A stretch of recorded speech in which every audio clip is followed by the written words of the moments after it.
I would like to call this meeting of the Merrimack School Budget Committee to order.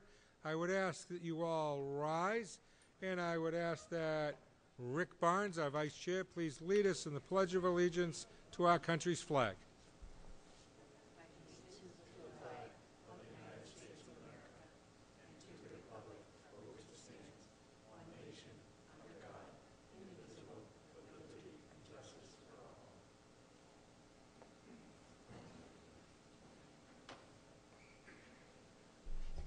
Good evening and welcome. This meeting was originally supposed to happen on Tuesday the 27th, but we had a little snowstorm. That's why we have snow dates. We are on a snow date tonight. Just so all the department heads know, in case they don't have an agenda, the order we're going to be doing the budget reviews is food service first, then special services, then Mastrocola Upper Elementary School, then library media services, then maintenance, and last but not least, district-wide. The next thing on our agenda is the approval of the minutes for the 13th of January, and I would ask for a motion. Motion by Carol. Do I have a second? Second by Kevin. Do we have any corrections, additions, or deletions? Carol? A few. Let's see. Starting out, we convened at 7:05, not 7:50. Oh, I'm sorry. You'd think I'd know by now. Anyway, we convened at 7:05, not 7:50. There is one typo of the spelling of Valerie Pellegrino's last name and several of Deborah Wolfline's last name. So those all need correction. Okay. Then we have on page 2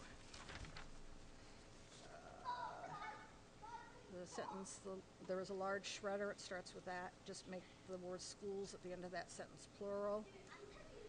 And at the end of that paragraph, change it to shredder, not shredded.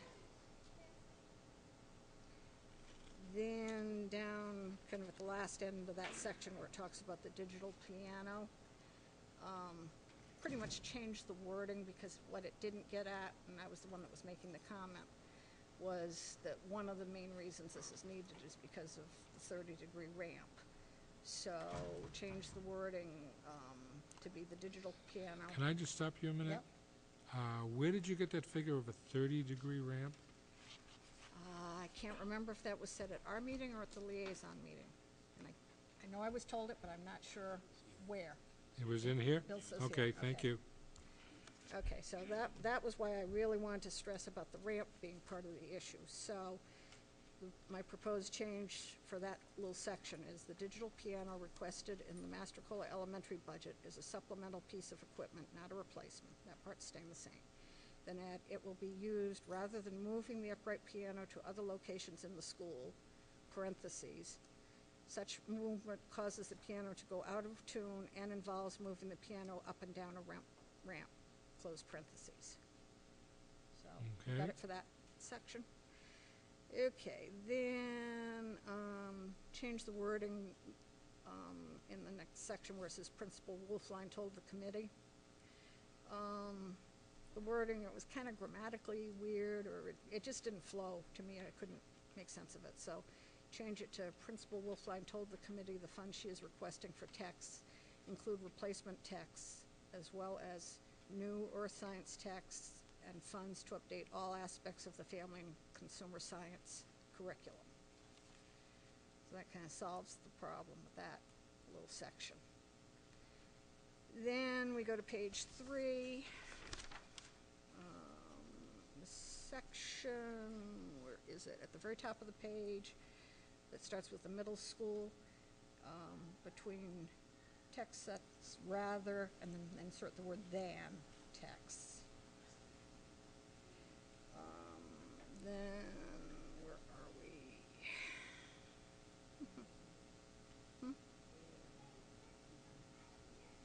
Yeah, I'm trying to find where that is where I'm. Okay, I see it. Okay, right in the section that starts with liaison report and then B. Cummings. And just change the word to stated instead of started. Then on the section where I was talking about the maintenance work at the high school, I wanted to clarify the way it was originally worded. It sounded like it was cleaning work in that area, when instead it's maintenance work on the dust collection system. So I wanted to change that to say, C. Lang mentioned that while custodial staff does maintenance work on the dust collection system in the technology education classrooms, the school is looking for specialists to do major work on this system. Okay, That's the end. that's it? That's it. Anybody else for corrections, additions, or deletions? Seeing none, all those in favor of the minutes as corrected, please raise your hand. Anybody opposed? Anybody abstaining? Passes with 2 abstentions. Thank you all very much, and thank you, Carol, for your due diligence.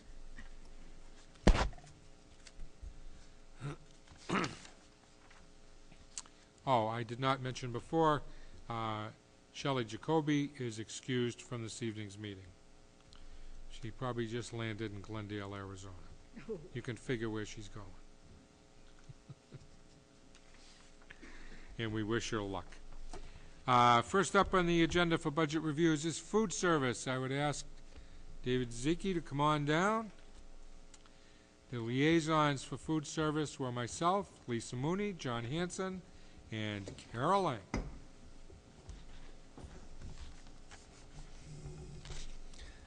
Thank you, Good evening, Stanley. David. Good evening. Would you like to start off, or do you want the liaisons to start off? Why don't the liaisons go ahead and start off? All righty. Carol, I'm going to ask you to go first. Okay, you took me slightly off guard, but that's all right. It's okay. Really? You know how to punt. Yep, that's true. Really, this is one of those budgets that there isn't much to discuss because it's revenue neutral. We take in money from the students and from the federal government and the supplemental aid they give us, and that offsets our expenditures, so it really has no impact on the bottom line of the budget. But we still do review it just to make sure it's prudent. And the only significant purchase that's in this is they need to replace one of the steam tables up at the upper elementary. You know, this has been kind of every so often.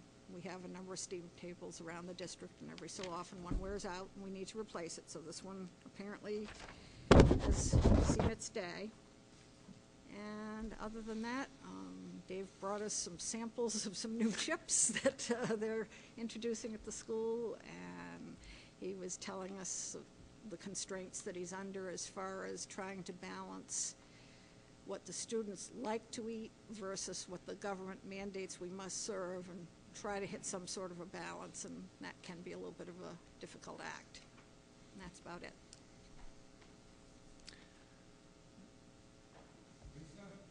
Got to hit my mic.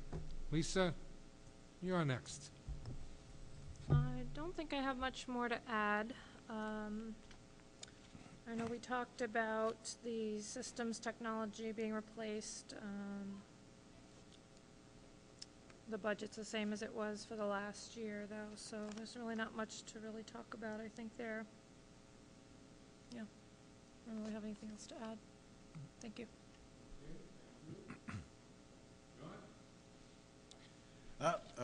Carol and Lisa captured it all.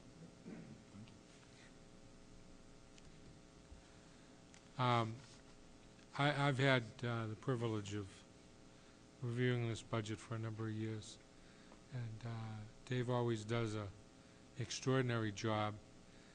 He can give us a better description of this steam tray and the whys and the wherefores, because that's a major item, and he can also explain some of the rules he has to go by and why it costs what it does for a lunch, and what they're allowed to serve and what they're not allowed to serve. Because believe it or not, green beans is not a green vegetable. David, it's all yours. Thank you, Stan. Well, let's start with the steam table replacement. We've replaced one of the steam tables at the upper elementary last year, actually this fiscal year, but it basically is about a 19-year-old table. It runs back and forth because it's portable, so we have it on wheels. It has to go back and forth from the kitchen to the serving area, and over 19, 20 years, it's seen its better days. So we do replace equipment once in a while, but not too often. And this definitely was spaced over 2 years. So we did one last year. We're doing one for the next year, and it helps keep the temperature of the food that we have served at a constant temperature. And I think the Board of Health comes through and they take a look at all these things, and it makes us look really good that we are proactive in replacing some of these things. As far as what Stan was talking about is the constraints that we have, well, the 2010 reauthorization, they've come up with a number of regulations for the food services. We've changed from 50% whole grain products to 100% whole grain products this year. We have sodium reduction that we have to watch. We have calorie restraints. Too low is not good. Too high is not good. The Smart Snacks rule, which limits the amount and the size and the sodium levels and the calorie counts. All these things have happened over the last 5 years, and it does become sometimes a challenge to find things that students will like. One of the things that we found that was very difficult to replace was bagels, which, if you don't really think about bagels too often, but when you're serving a bagel and then all of a sudden it's a whole grain bagel, there's a difference in flavor. One of the things that is very difficult to replace.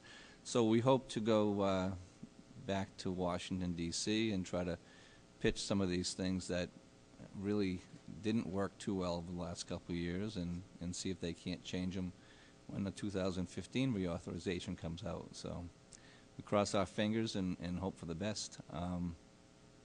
One of the things we did talk about was the technology. Systems Technology was our original software installation and hardware company. Heartland Solutions purchased them, and Heartland took over the software part, and Systems Technology holds on to the hardware. So if there's a problem with anything, we're still under contract with the hardware company. So when the purchase was made, Heartland assumed the software coverage, and that's why there's a discrepancy in some of the expenditures for that year, because we weren't charged by Heartland when they took over the company. So, but we're back on schedule as far as the budget goes on that, and I think that's about all I have.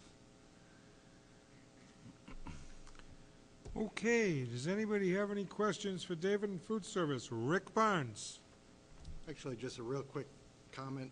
I snickered when you brought up the bagels, because my daughter and some of her friends have a petition going around the school about the inferior bagels as they've been complaining. So They're actually pretty good, but I think it just takes a little bit of time.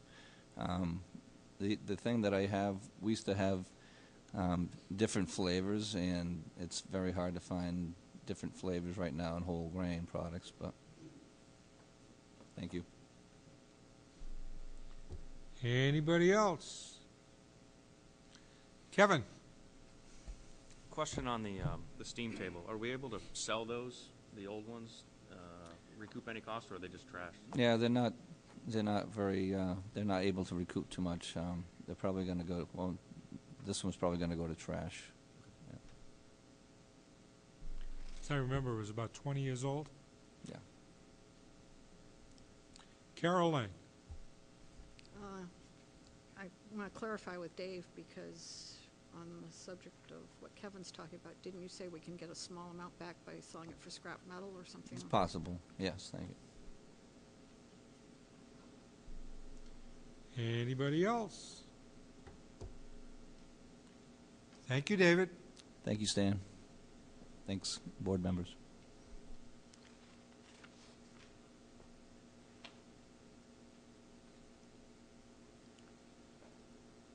Next up is special services. If I could ask John Fabrizio to come down. John is the Director of Special Services. Liaisons were Elisa Mooney was the lead, David Ilg, and Kevin Bobbitt.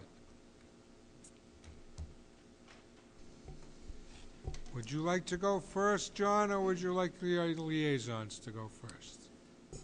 I think we had a wonderful meeting, and I agreed to, at the end of that meeting, to go first. So I will go first. Okay, Dan. Thank take it you. away.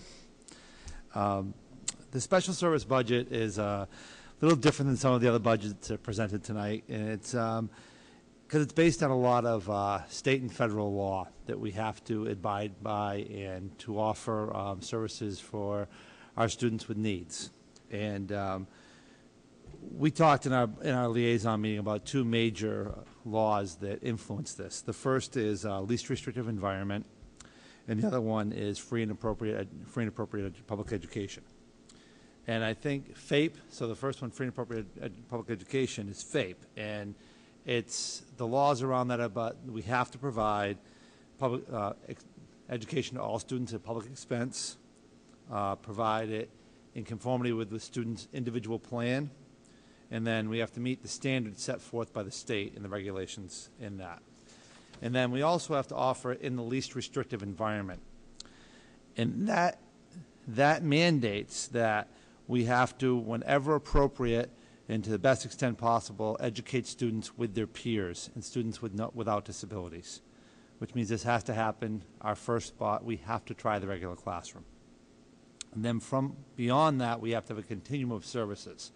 We need to offer specialized programs for different disabilities within the district, and then we have a requirement of bringing in service providers that can help us in any way we can to keep students within our buildings, within our district, educated with their peers. And then beyond that, once all that has been exhausted, then we have to find outside agencies and outside schools closest to our district to provide that services for our students. So it's based all on those things.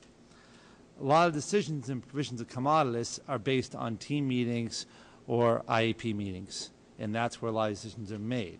So from that, the services are decided, then it filters back through to the budget you see before you today. So that's kind of some of the beginning of how we talked about. So you'll see in the special services budget, it's about a 2.1% increase overall.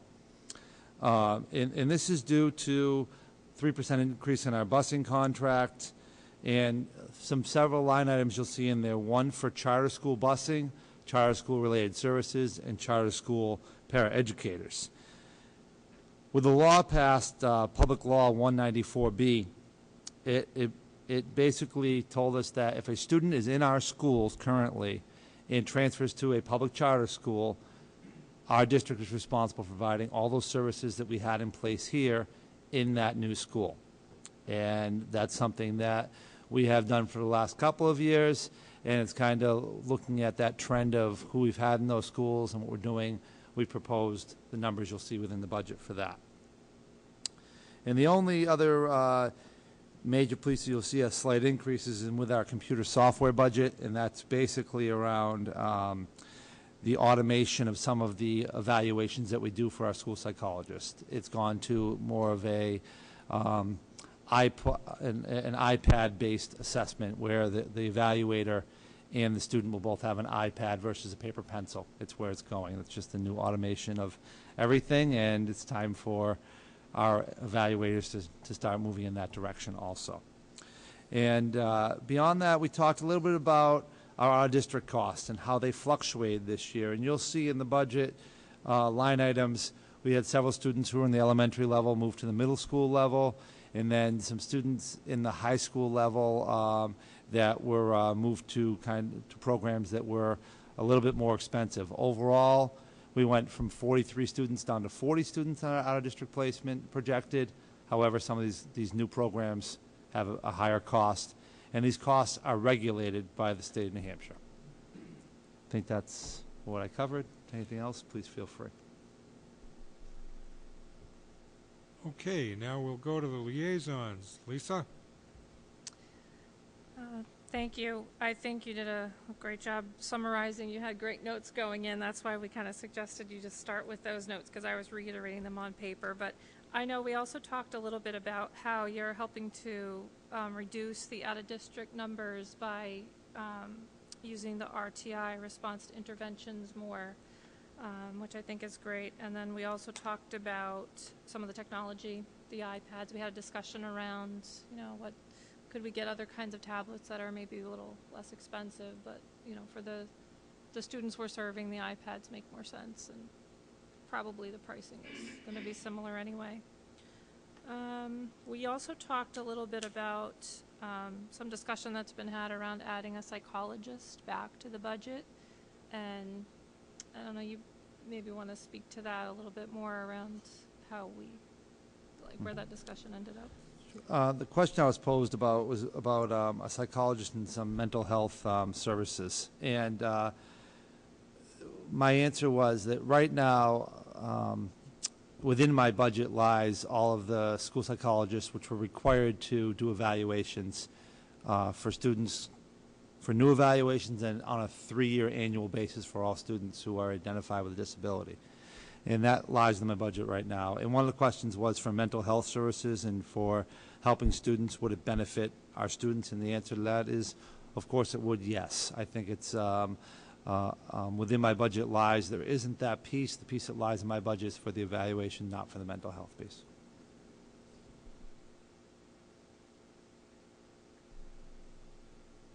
Anything else, Lisa? No, I think that's it. Thank you. Okay.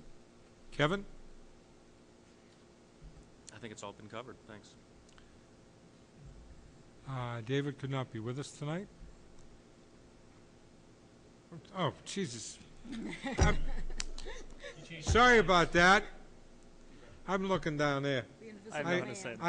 I sincerely apologize. David, you're next. No, they covered everything, so thanks. That was a great meeting.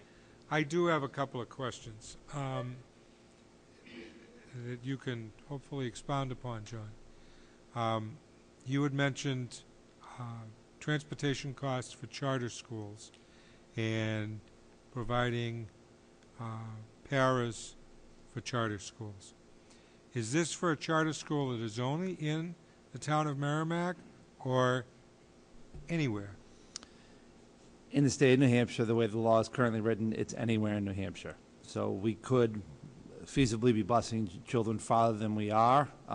Right now, that we're fortunate that the charter schools that the parents have chosen are reasonably close. And just so the public understands, if a parent felt sending their child with special needs to a charter school, what's the process of getting basically the school district to pick up the tab? The process is it is a public school. It's at the parent's decision if they choose to send a child to a charter school. And the way the law currently is in place now, if the services right now, for example, say the child right now is receiving speech language services from a speech pathologist in our building currently, if that child up and moved next week to a charter school, we would need to provide those services for that child. We can transport the child back to our building to have those services or make them available, or we can bring the services to them. Those are our two options to do that. But we will be required to make sure those services were in place, and we met, again, FAPE, and that's free and appropriate public education. Okay, thank you. Any other questions for special ed? Rick Barnes. Regarding the charter schools, I actually have two questions. One is, if, as you say, if your child needs a speech therapist, is that something we'd be able to pool with other schools whose kids also go to that same charter school districts, whose kids go to that same charter school? I'm going to ask a clarifier there. Are you saying could we pool with other surrounding districts that would have them? Right, because I'm looking through and I saw some like para-educators, and in some cases, the paras work with more than one kid, so is it possible for us to pair, up with the other school districts? All possibilities if the school's large enough to have that. Typically, right now, what we're dealing with is charter schools aren't that vast with that big of a population that they would have multiple kids, that we would have that. We do that in some busing when appropriate. We do that when we can with services. Often these times are contracted services you pay by the unit, which is by the half hour. Right. So we're only paying for the services that we are using for these students when it comes to speech and OT services. Okay.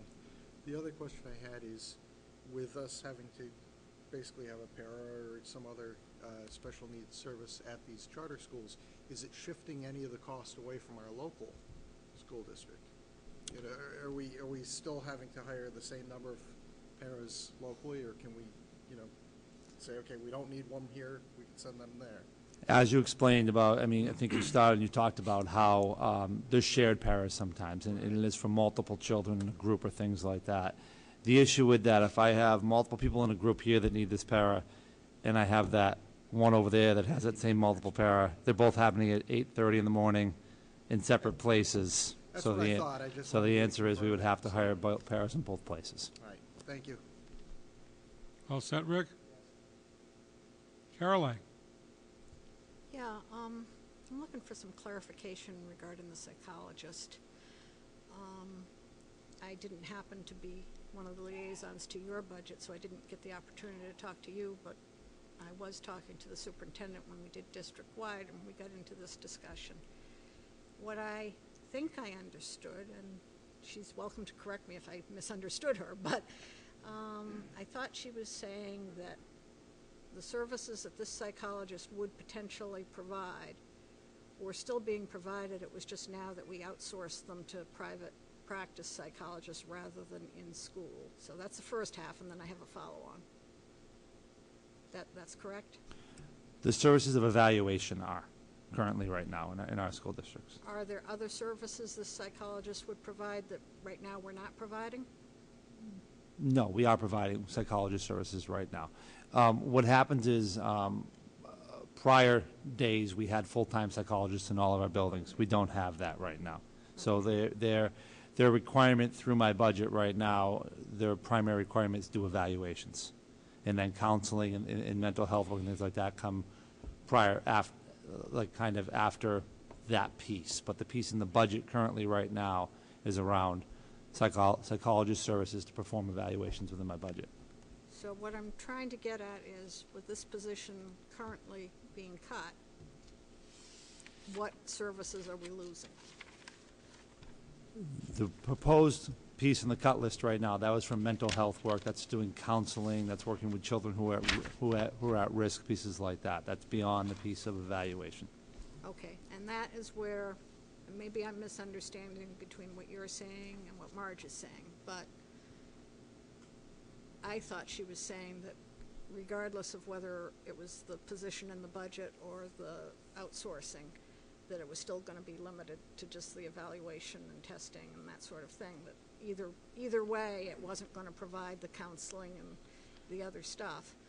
And so if that is true, is there an unmet need here that isn't being addressed?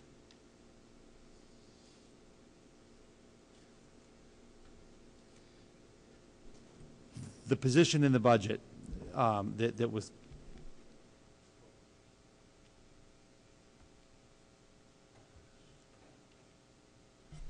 Just make sure you identify yourself so that the Certainly. vast amount of people watching us on television will know who you are. Primetime ratings. Mark McLaughlin, Assistant Superintendent. I think if you're asking, are there services that could be provided by a school psychologist that are not, the answer is yes. There are certain things that a school psychologist does that are not part of what John is able to fund through the evaluation part. That's required, and we're very satisfied that we're able to accommodate that part of it. The part that was in the budget for the mental health counselor is one that we're preparing to demonstrate a need for in future budgets. We're confident at the moment that we're able to meet our need given the contracted services we have with school psychologists, recognizing certainly that there's always more that could be done, but we're content for the moment that we are meeting the needs as they present themselves, particularly the requirement to perform evaluations. And then we're trying to forecast in perhaps the next budget or soon the need for a clinical person who really is a mental health person who does a different function than a school psychologist and a more intensive clinical role. And that is something that we're forecasting for the future. Don't feel the need for it now, feel the need to project out into the future for it. But we're confident that we've got our needs met currently with our current model.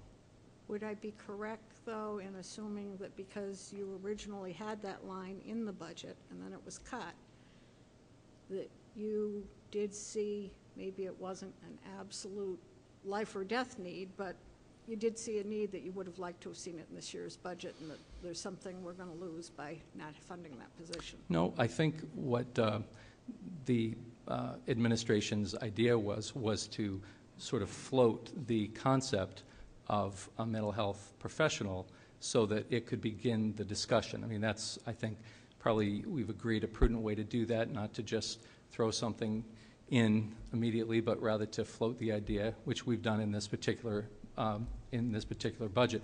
But no, I think we're confident that we have our needs met for the time being. We're certainly not feeling that we are putting any students at risk by not having it funded right now. We are seeing an increased need, and we feel confident that we're meeting that need now, and that in the maybe the next budget cycle or the one after that, then we'll be able to demonstrate a need for that at that time. I think, Carol, I don't mean to interrupt. Oh, that's okay. This was put in as a district-wide position under Right. the district-wide budget. Right.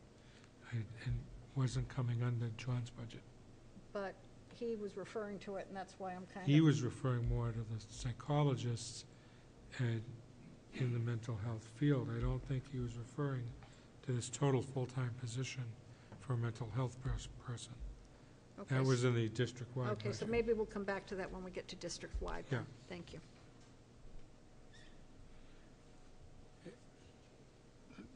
Chuck Moore.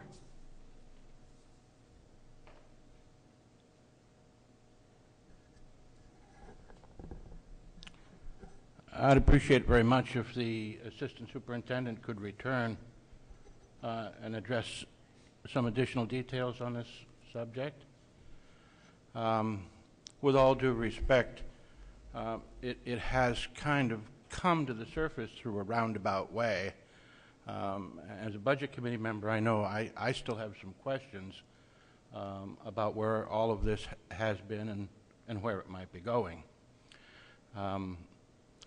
To Mrs. Lang's credit, she was trying to elicit how a district-wide mental health professional would affect special services. Superintendency chose to respond to that.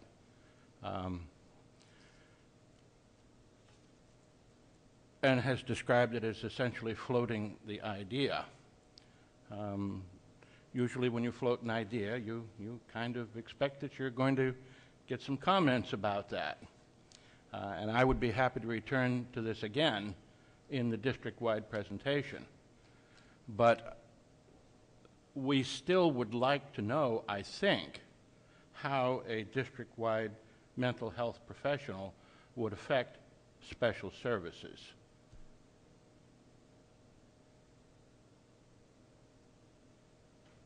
So this will be a tag team. I think that what we're talking about are in the event that a student has a mental challenges, emotional challenges that would qualify them for special ed services, the role of the mental health professional that we've floated would support the work of John's work in special ed.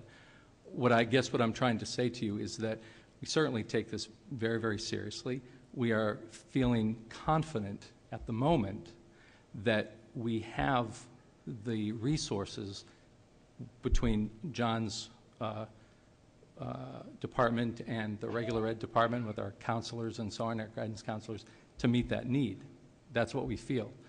We do see the need to continue to talk about this as needs change over time, hence the idea of floating the concept so that the board, that we could provide data, put it on the table, so to speak. But that's really the plan.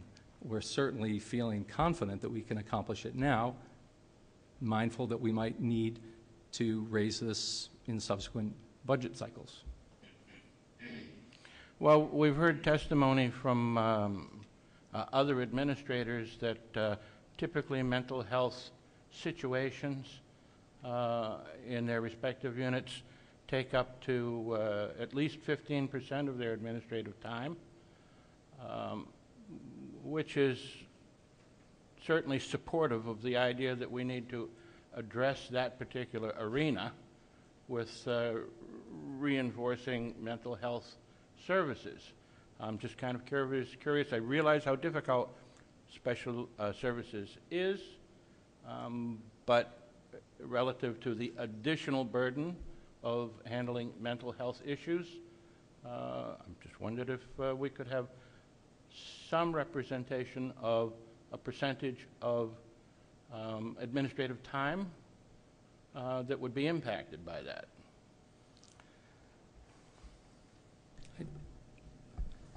What I can tell you, I don't think I can give you a percentage now. I wouldn't be prepared to do that. What I can tell you is that I think we feel confident. Again, I'm just repeating, but this is what I believe to be true with our team, that given the concerns and the issues that confront our administrative staff and our staff in our schools, yes, time is spent, as time will always be spent in various areas. It does not appear at the moment to be a need that is swamping or drowning out their other functions by any stretch of the imagination. Thank you very much. Sure. Question I have in regard to this is, if an emergent need arose during the school year that you, John, or you felt that we need to have this mental health professional immediately and hire them with the total cost, approximate cost is $87,510. Could that money come from the special services emergency fund that we now have? I can answer that. Yes, and that is why it's there for contingency things such as that happens. Also, part of my budget is there's a related service line item in my budget, which is a pretty healthy line item in there. And I just, Chuck, to answer your question too on that if a child needed those services today, we would provide them. And that's why that's in there. What a global mental health worker would do with more services for more kids globally for the district and for the school. When it comes to individual student who has mental health needs or has emotionally handicapping needs that needs the support to have a free and appropriate education, we provide that now. And we will continue to provide that. Thank you, John. There's a hand up over here. David. Well, because I was in the liaison meeting with you, and we were talking about it. The way I understood it is the children that are in the program now, they have the outside specialist, the mental health professional that would be at the middle school maybe, wouldn't really be involved with those kids. But down in the future, it could be help in preventative, maybe keep kids out of the program. So it's money spent today could save us quite a few dollars in the future. That's just the way I understood it. Any other questions for special services? Going once? Twice? Thank you, John.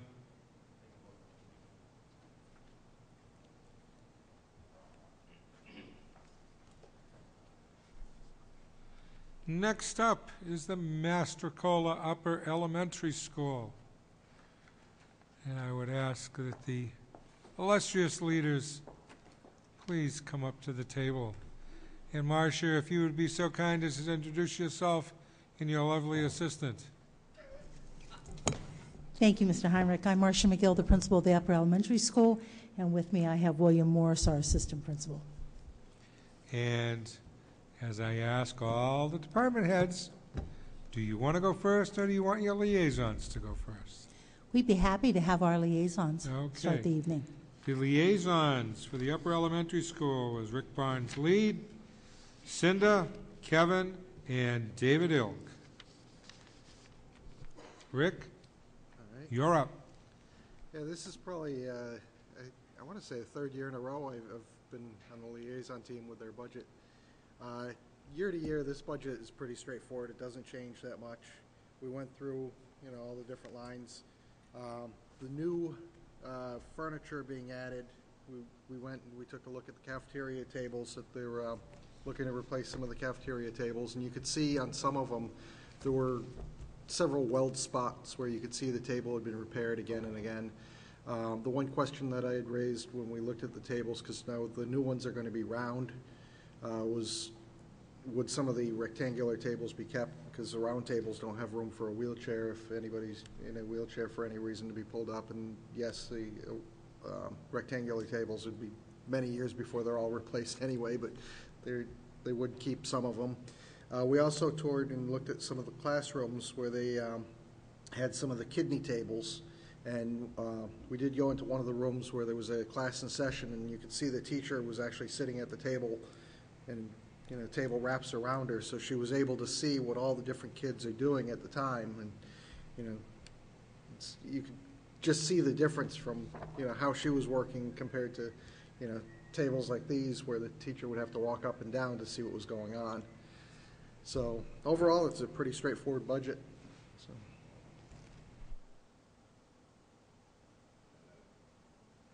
Cinda? I believe Mr. Barnes summarized our meeting accurately. I would say this is also the second or third year that I've been on a liaison on the upper elementary as well.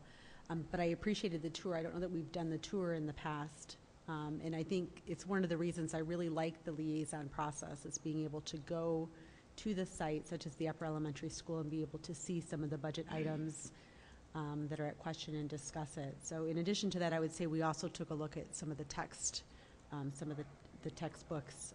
Those were pulled together for us as well. So thank you.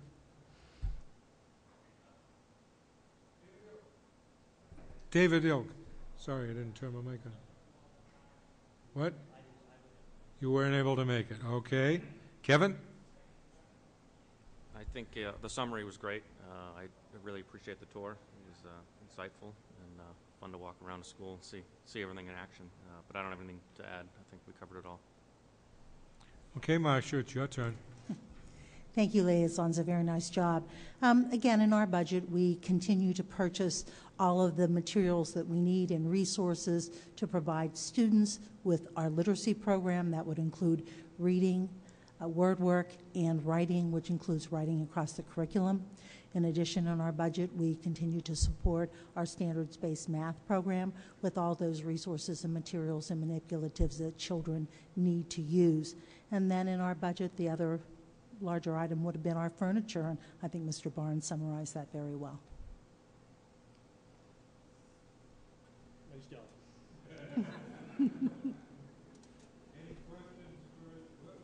Yeah, I got to keep remembering to turn the mic on. Any questions for the upper elementary school? Wow, you left them speechless.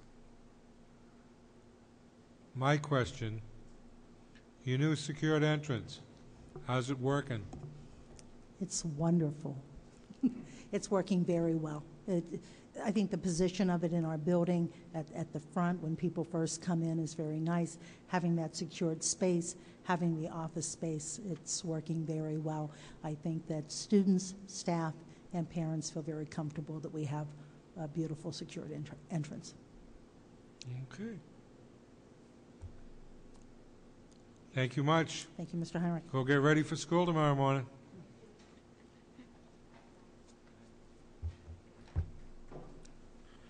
Next up, Library and Media Services. And our Library, Media Services, IT, I'm not sure how many hats you're wearing now, Miss Nancy Rose. I have several. The liaisons were Chuck Scardo as the lead, Bill Cummings, and John Hanson. And Nancy, what's your pleasure? You want to go first? You want them to go first? I was going to say something very quickly. It seems really Okay. loud, and then defer to Chuck. I'm going to knock that off. I just wanted to say a little bit about something that is not actually in my budget, but that would be directly affecting me and my operation and the district. And that's regarding the computer technician position that's proposed to be added this next year. This is a position that we were really hoping to focus on the K-6 schools, where the tech educators that are currently in place bear a full teaching load, and they also help do professional development for teachers who are looking to integrate technology into instruction. They're teaching skills to the students, but they're also our front line of tech support. So they can spend anywhere from half an hour up to an hour and a half, 2 hours a day doing technician support work, because we only have one technician for the entire district right now. The reason that this has become so critical is the amount of technology has gone up, the complexity of it has gone up, the ability to interconnect things has just become like a crazy brain puzzle. And we're also wanting to do more with technology skills, with 21st century skills such as problem solving, critical thinking. They're beginning to teach coding. I sat in on a lesson this last week where I was watching first graders learn about algorithms, and they got it. So this is critical, and I would like to see them focusing more on that work as opposed to the basic work of the technicians, which just keeps things running on a day-to-day basis. So I just wanted to put that in place just to get my voice heard there. But and then we had a really great meeting, and I think that Chuck can deliver that message very well. I just want to say thank you for giving us positive feedback on the money to be spent for that additional absolutely. position. Chuck? Yes, we had a good meeting. We talked about one of the big bump ups was the software licensing, and that was kind of centralizing everything together, so that's why that appeared there.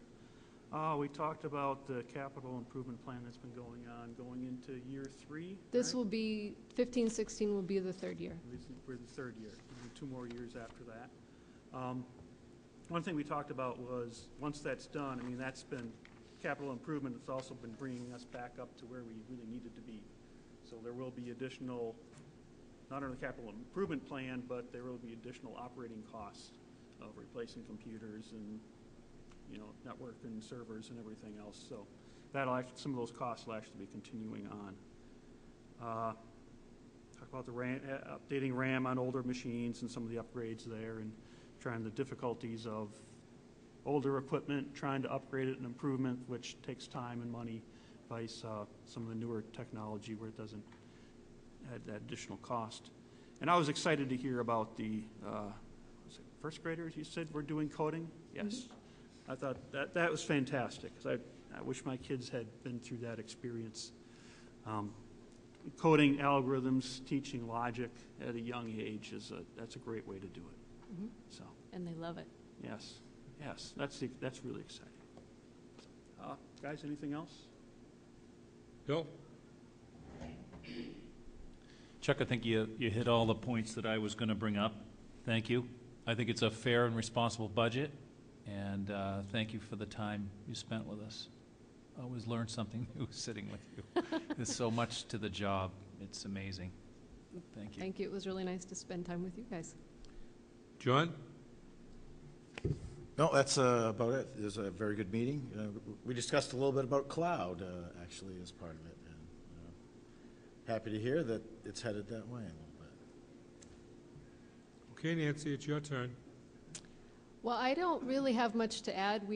With my budget, it's just continuing with the plan, the capital improvement plan, as well as ongoing work with the library program. I think technology has taken such a forefront that we forget that that's also part of my role. And we're still unique in the state where we have the only centrally managed library program in the state. We share the collection between the buildings. The librarians collect very collaboratively. So this budget supports that. That also supports the changes in curriculum where there's a lot of focus on nonfiction and nonfiction that supports the subject areas along with fiction that goes along with it. So there's a lot of areas, there's a lot of staff that really put a lot of time and effort into these things. And the budget supports that as well as the nuts and bolts, the infrastructure, the Wi-Fi, the things that I think have been more of a focus of recent years. So nothing terribly surprising, I don't think. It's just sort of ongoing. Any questions? Kevin? Just a question on Wi-Fi. I see that you're continuing to expand it. Can you estimate what percentage of the schools is covered by Wi-Fi? It's about 80% right now. Okay, thank you. We've gotten ahead of the 5-year plan. I think that when we started this, the demand for wireless was the first most critically spelled out need in the buildings, and 5-year plan meant nothing. So we've been able to collaborate with professional development funds and parent group funds to just continue to add to the core infrastructure that we're using. Is that because of the style of school buildings, with all the brick and mortar and metal, does that make that process more expensive to do? Yes. It does, and it makes it tricky to determine the best way to distribute the access points. But we found that once we get about, touching as many classrooms as we can, then we can go back and focus it, try to get into areas. But the teachers are also very good at moving around in their spaces to find where they've got good signal. So they may not go back into a corner where they're behind a wall. They may try to keep themselves out in the middle of the space, things like that. Other questions?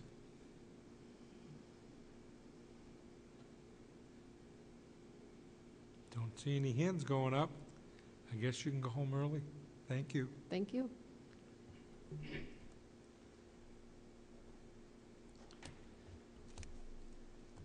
Next up is the maintenance budget. Carol Lang was the lead. Shelley Jacoby and I were her assistants. And as you know, Shelley can't be with us tonight because she's in Glendale, Arizona to root for the Patriots with her whole family. I hope you don't mind that I joined Tom at the table. Not a problem. Tom and I have a This very... is Tom Tussaud. He's the maintenance director. And I think we all know Matt. Yeah.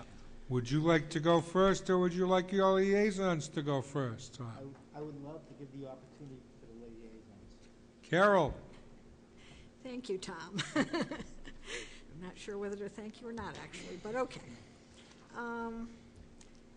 Well, initially, our first cut list, as of December 1st, the maintenance department took a pretty big hit, more or less to the tune of $400,000.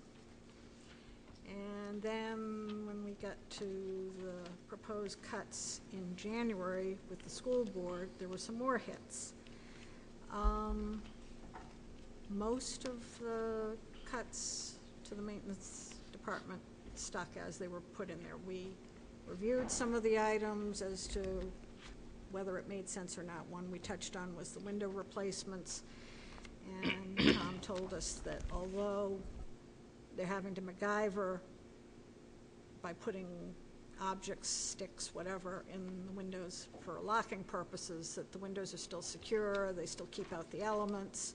There's nothing that says they must be replaced immediately, but it's definitely on the short-term horizon. We talked about the sidewalk repair. One of the other committee members had asked us, and we sort of touched on it during our liaison meeting, whether by putting off that sidewalk repair, whether that meant it would be costing more down the road when we do it. And Tom said no. He said essentially that section of sidewalk is going to need a full replacement, whether we do it now or whether we do it later. So, shifting it out another year isn't going to make a huge difference as to the ultimate cost, that it's right now some minimal chipping and such in a section of sidewalk, but it will get worse over time and it will need to be addressed. The plow truck that is up for replacement, when we first got there, it wasn't out there, but fortunately, then it arrived. I don't know if all of us looked out, but I certainly looked out the window at it and confirmed what Tom was saying. I mean, the back bumper section was pretty well all rotted out, and Tom said that was pretty typical of the parts underneath and such that I couldn't see, and that the truck was really at the end of its useful life. So, because I think that was a question, at least in my mind, of how far gone is it? Do we really need to replace it? And after talking to Tom, I'm pretty confident that yes, it does need replacing. Other than that, we touched a little bit on the proposal down the road for the track, and actually the school board added money. It's kind of funny because it's on their cut list, but it's an actual addition, not a cut, that they added some money to do some patching on the track, because if we're deferring the track replacement for an additional year, then in order to keep it safe, we needed to do some patch work. So that was added back in on the cut list.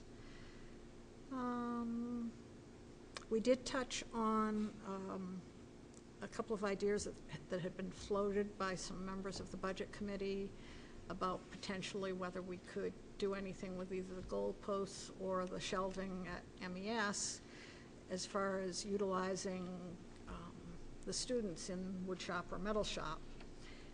Pretty much the feedback we got on the goalposts was that that didn't sound very plausible from their perspective, both because of the size of the goalposts themselves and the room to maneuver them in the shop, the ability of the students to do that particular type of work, the fact that then they later need to be put in via a crane and then sunk in a substantial amount of concrete. So unless somebody can make a point to the contrary, it sounded like that maybe was beyond the scope of what students could do.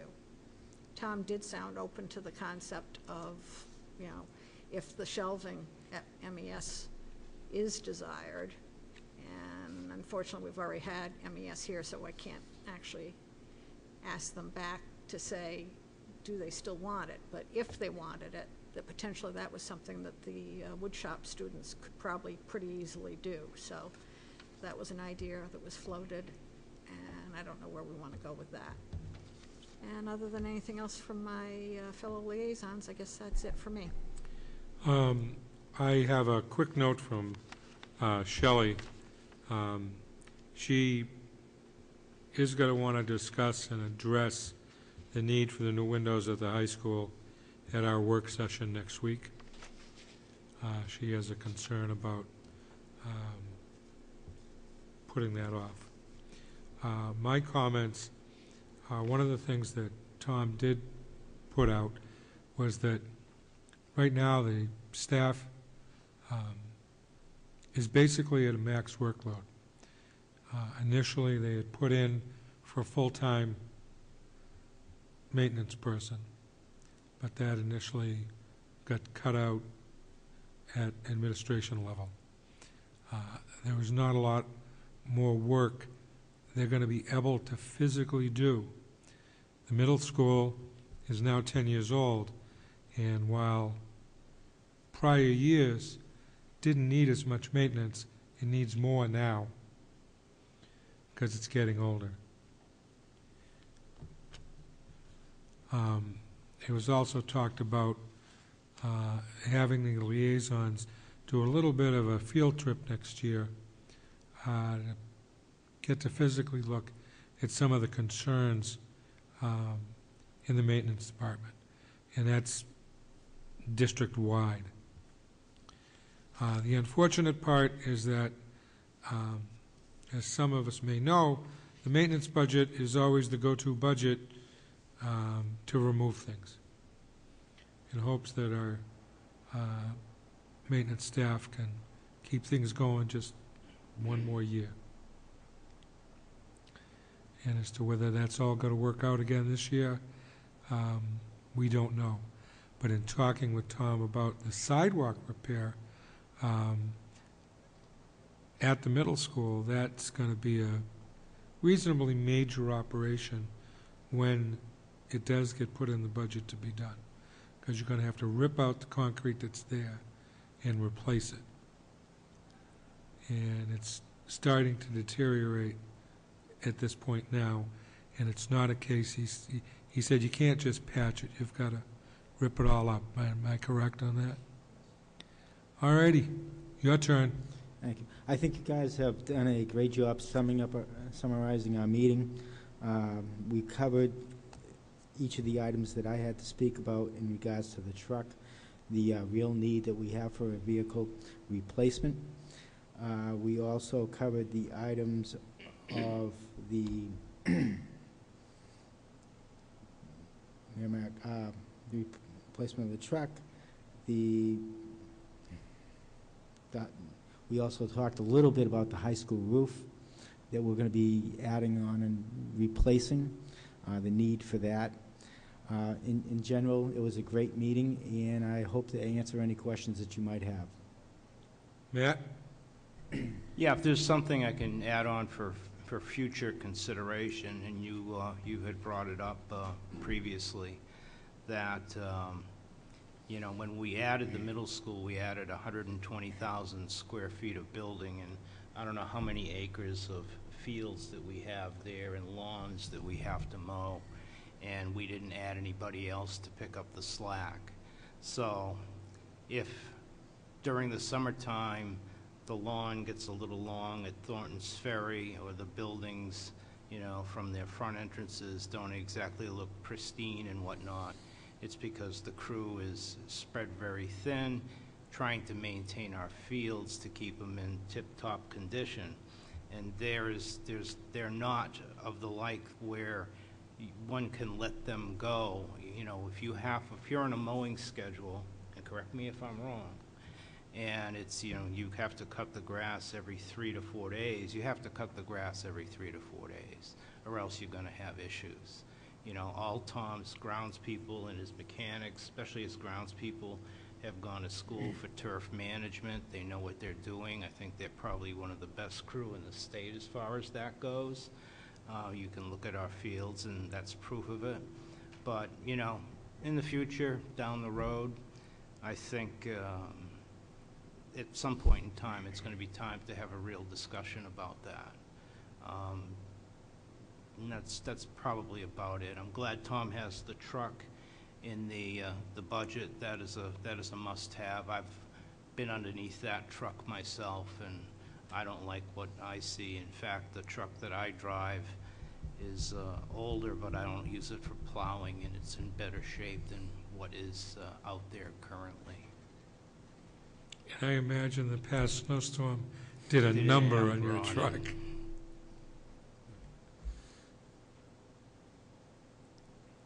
You all set, Tom? I am all set. Any questions for maintenance? Carol Lang? Yeah, this isn't really something I'm thinking in terms of modifying this year, but food for thought looking at next year. I think we've seen over time the district has tried to be very disciplined about controlling budget costs, and so anytime we've had to increase costs, we've tried to do it as gradually as possible. I'm wondering for the next budget cycle, potentially to address this need for additional maintenance personnel, would it be a practical matter to consider, instead of adding a whole nother full-time position, to perhaps the next cycle add a part-timer, and then after another year or two perhaps offer that person a full-time position rather than going the whole bit thing at one time? I certainly would find that beneficial. I think any additional staffing would help our district. It does, there is a range. There are sometimes that we're a little shorter with grounds people. There's sometimes it's mechanics, meaning actually repairs of buildings.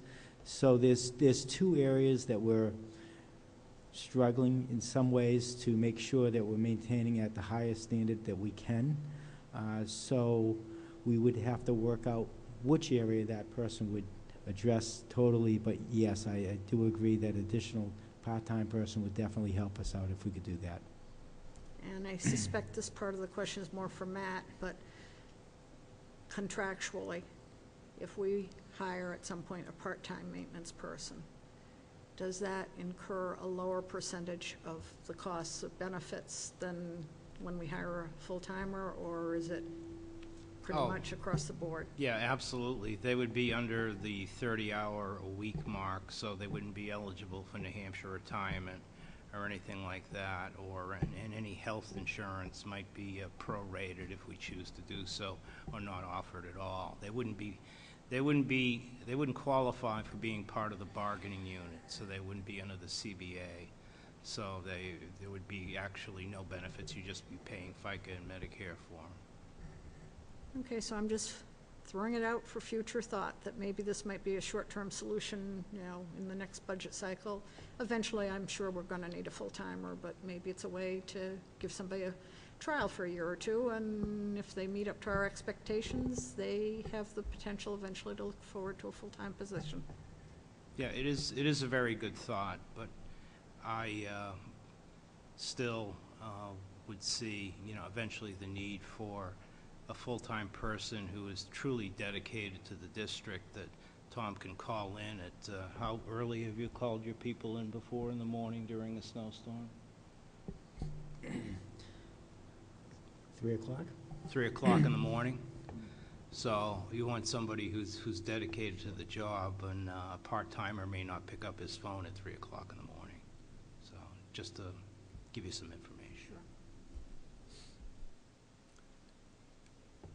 Chuck Mower. Tom, could you please give us an overview of how you utilize computer technology in the efficient operation of maintenance?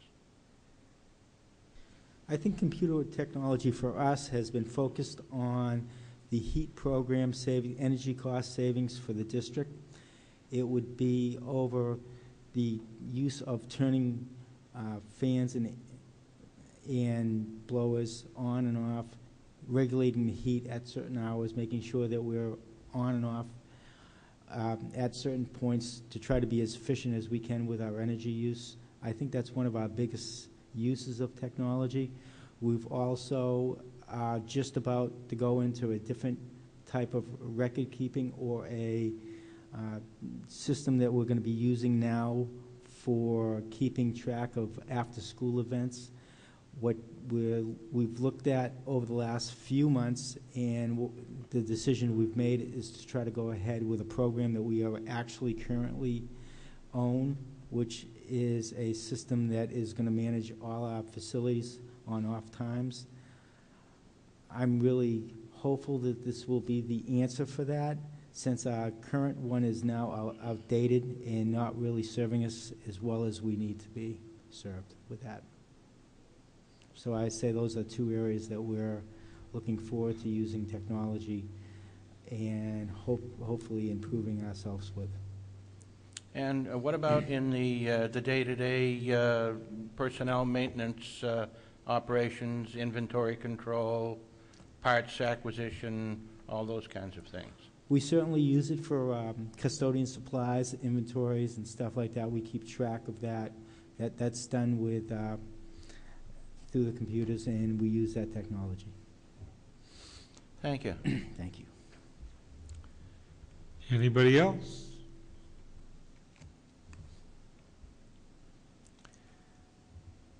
Tom, you keep the schools up and running and looking great.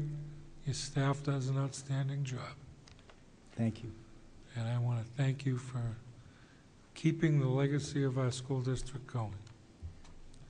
I don't see any of the hands up, so thank you. Have a good night. You too.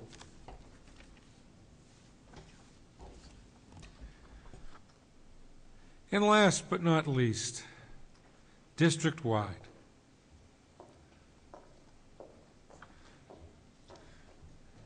Marge has been sitting back there all night, nice and quiet. I think we know everybody. District-wide budget liaisons were myself, and I want to look at the list so I don't screw it up, Lisa Mooney, John Hanson, and Carol Lang. Marge, what would you like to do? I would be pleased if you, our liaisons, went first. Okay. We spent over 2 hours with Marge and company in a very informative meeting. One of the things that came out is the guaranteed health, the maximum health insurance increase this year is going to be no more than 4.4%. Now, while that adds up to a lot of money, it's better than it has been in a lot of other years. Not as good as a couple when we got reductions, but 4.4% is good. Also, as Marge and Matt can explain a lot better than we can, they're using a different model for what they base the employer contribution on, and it's a lower percentage. We also found that this year the retirement contribution on behalf of the school district is going to be going up 10%, which amounts to about $450,000. But that's a lot less than it was last year. And hopefully we'll see smaller increases if they can change a few rules. The district employs well over 500 people, professional staff, paraeducators, office staff, maintenance staff, and they do a fairly good job of it, and at least in my opinion they do.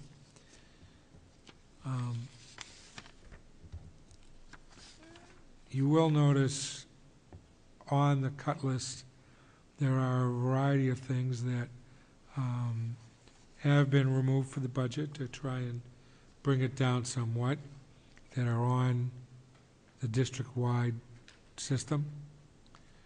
I don't need to go over each one of these item by item, but it does add up to a fair amount.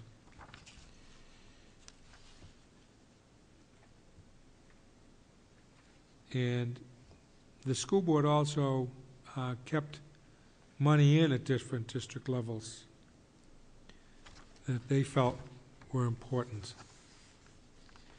And now I will ask Lisa Mooney, do you have anything to add?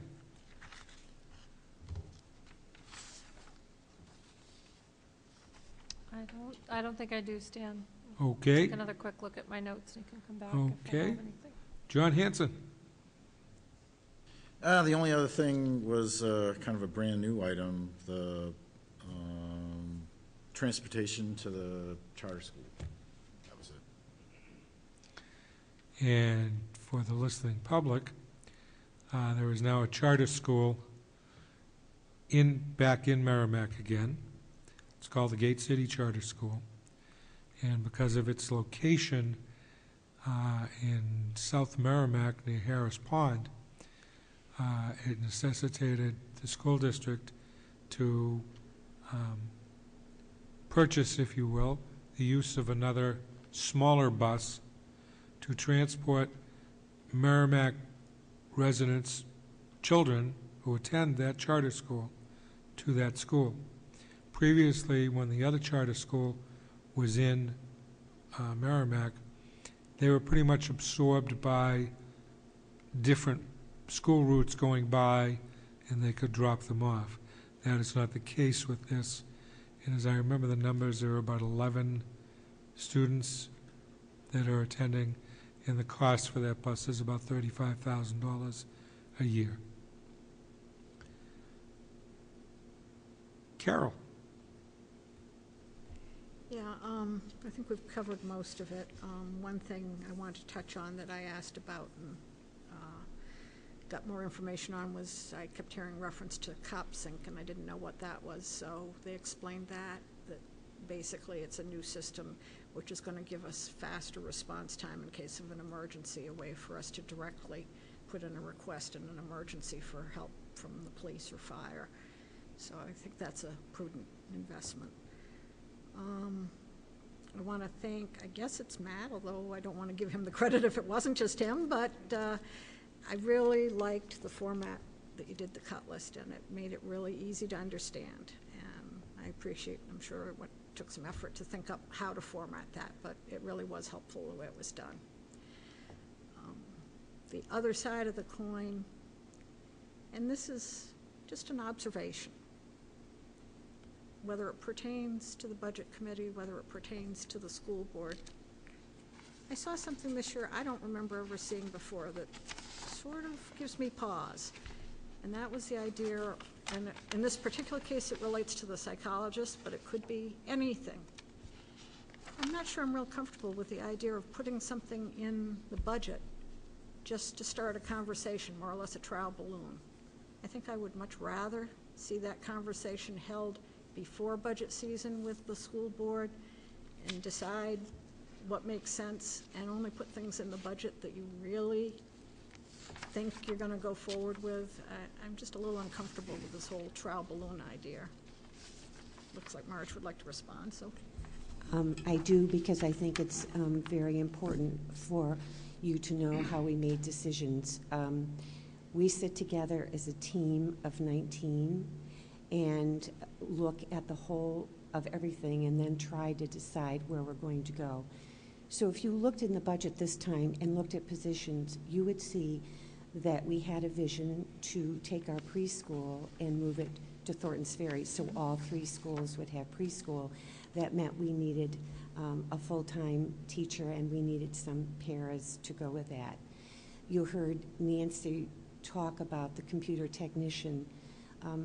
We have been blessed in this district to have had persons like yourselves and voters put through the technology plan, and right now we're finding that we're not being as efficient as we might be because we need technical help. You heard Nancy speak to that. We know that we need a maintenance person in our future because we're not able to get all the projects done that we want to get done in a timely fashion. And very importantly, we know that we need to look at having a mental health professional in our future. That has really surfaced, I would say, in this last year especially. And when Chuck Moore was responding to hearing people in the field talk about how much time they're spending, it is a true statement. We are spending more time on these issues. We have been very lucky to have contracted services, and yes, it's true, predominantly the contracted services of a psychologist is for doing evaluations. However, we have built a wonderful relationship over time, and we're able to do consults along with other agencies in state, so that when we have difficulty, we work with a parent in that particular agency to make sure that that child has help at the time. So what we're finding is, down the line, we think we are going to need to have one on staff to be here all the time, to perhaps be housed in the middle school and then go to the high school, go to the upper elementary, whatever. And so we have discussed it or began to have the discussion with the board, but we had to make choices. And so we chose to go for preschool and the computer technician. And it's not that they're not all important or that eventually we don't want those on staff, but we made a choice with the idea that for the mental health issues, we could still use our contracted services. I think you will see us bring to you more data next year. I think you will see it next year. We feel right now we can just use our contracted services for another year. So I don't want you to think that we didn't give it due diligence. We did. We just made a decision about the positions we put forward. Does that help clarify a bit? It does in one sense, but maybe I'm getting hung up on the semantics that were being used. All of the other items that you talked about, I felt that you initially were advocating for in this budget cycle. However, given the reality that you had to make cuts, you made them where you felt like it was least harmful. So in those, I totally appreciate your effort and agree. The psychologist, from what I was hearing, especially tonight, was troubling to me because I got the impression you never really expected to fund it this year. You just put it out there to start the conversation, and that was what troubled me. I think, Carol, realistically, when we sat with principals, and we deal with them a lot to know what their issues are, we talked openly about it, meaning, would you be able to, next year, use contracted services in the manner in which we've been using them? Or do you think we need to go forward now? And with those people I think many of you have talked with, it was that we could go another year without. So I think it is something whose time has come. However, I think we felt we could wait a year, given what we already have. Okay, and kind of on the same subject, but a different aspect of it. Is there any room for any middle ground? Is there anything we can do short-term that would address, apparently you are addressing, you know, the evaluations, the testing, that part of a psychologist's duty, but not the clinical aspects. Is there anything that this board would have the ability to at least add into the budget for then the school board to look at and consider as to whether they wanted to go forward with it, that would be a halfway measure? I think I feel, only because of my past, that if in fact the need became more severe, or some things happened that are just unforeseen at this time, we would go back to the school board and say, we feel at this time we need to make a move, and this is how we think we can do it. And so I so appreciate your concern and care about what we're attempting to do. Right this minute, as I sit before you, I feel that we are well put, just the way we've come to you, which does not mean to diminish that role at all, because we have given study to it. I just think we came to you with priorities that we felt needed to be met first. Okay, and I'll certainly give that full consideration. I respect all the hard work you've done over the years. I also have to consider, somebody here mentioned it tonight, and it's also been my own observation and what I've heard from some other administrators, that the earlier you can address the emotional problems of the students, sometimes you can mitigate them, keep them from becoming as costly to the district as well as costly to that student as a person. And so I have to weigh the two, and I really don't know which side I'm going to come down on, but I do appreciate your diligence in addressing it, so thank you. Carol, you certainly would have the ability to, at the work session, make a motion to provide money for a service you feel is needed, and then assuming that it passed muster with the Budget Committee and the voters at the deliberative session and the voters on Election Day, then school board could decide whether, okay, they gave us the money to do this, do we want to spend it on it? Right, and that is the other side of the question, is all we have the ability to do is add in the money. Ultimately, it is in the school board's court as to whether they actually want to provide the service or not. So there's a limit to what we can do. Well, as I've said before, we give guidance and direction. If the school board chooses not to use the guidance and direction, that's up to them. But I imagine that, you know, if you have enough impassionate people about it, you know, that could probably convince them. Any other questions? Oh, wait a minute, what am I doing? Yeah. Chuck, your hand was up before. I'm sorry. Thank you, Stan. And thank you, Marge. Your professional demeanor sometimes belies the seriousness of what some of these problems are that you're confronted with on a daily basis. You smile, you handle them gracefully and professionally. But I know they must be frequent and frustrating, and increasingly so. I'm in a position myself where I see many of these issues, and they are in the ascendancy for whatever reason. Our greater community culture is experiencing this, and they are serious problems. And it used to be that you may have had an occasional student, and it seems increasingly that the numbers of students are having mental health issues. And we simply must do something to address that at the earliest possible opportunity. I'm sure that the greater public is very grateful for the way the affairs of the school district are handled in general, just as the greater public is grateful that the police department does such a wonderful job in making us feel as safe and secure as we do feel. But in the work of what you do in the school district, you're confronted with very serious problems that students have, that families have, that parents have, and the resources that are available to us are limited and stretched and hard come by and often very difficult to put together in a way that bridges the issue and creates an outcome that we think is satisfactory.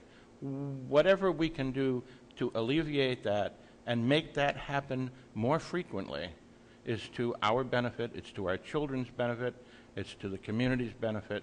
There's nothing more serious in our educational operations than mental health.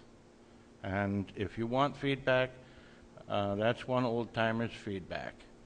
I've waited a lifetime for a great deal to happen in the Merrimack School District. Much has.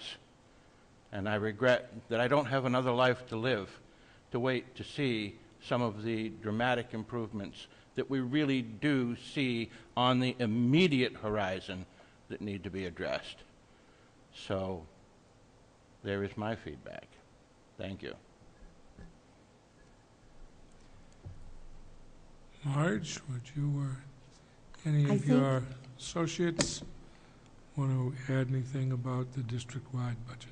I think you did a great job of covering those things because we did spend 2 hours together. I think the only thing that I would ask Matt to highlight is just our contracted services account because we spent some time there, and Carol mentioned the COP Sync 9/11, which is a part of that. And I think the night that we addressed the cut list before you, you saw that there was an online parent registration system that the board kept. They didn't cut that because that was so important.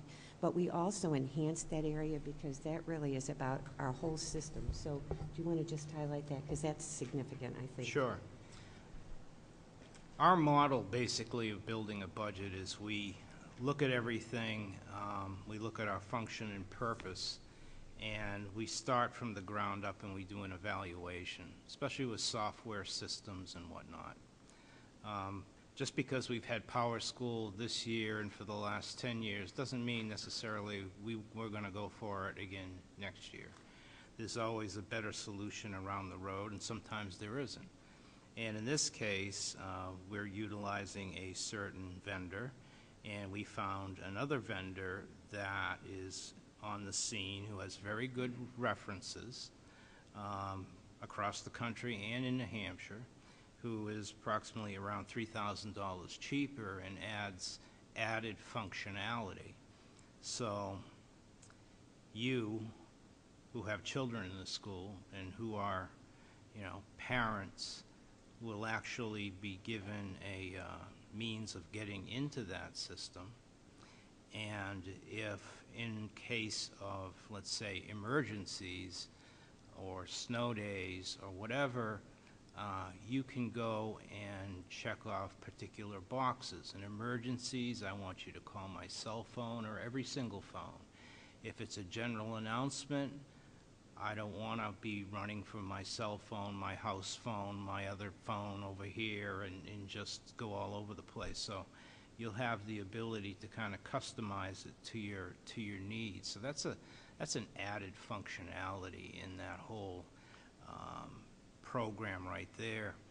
In addition, it has the ability to it integrates exceedingly well from Power School. Every night there's a data transfer. The fields just match up beautifully, unlike our other system where we manually had to extract and then import. This is just automatic, and a lot of the companies now are writing their software with Power School in mind because it is the probably one of the biggest players in the country. It's owned by NCS Pearson, which is huge, and a lot of people like School Messenger are writing their software, in particularly to plug right in as an add-on. So that resulted in a $3,000 savings right off the bat. And in addition, we did add a online registration system. I've been listening to people who are tired of filling out the same piece of paper if they have 5 kids to fill it out and go to this school and that school and whatnot, and would really prefer to have an online registration. And this would be something that is in the contracted services line right now, hence the increase. And it would allow you to go in, put all your information in as you want it. What it's going to do for you is if you don't put it in the right format, it's going to tell you it's not in the right format.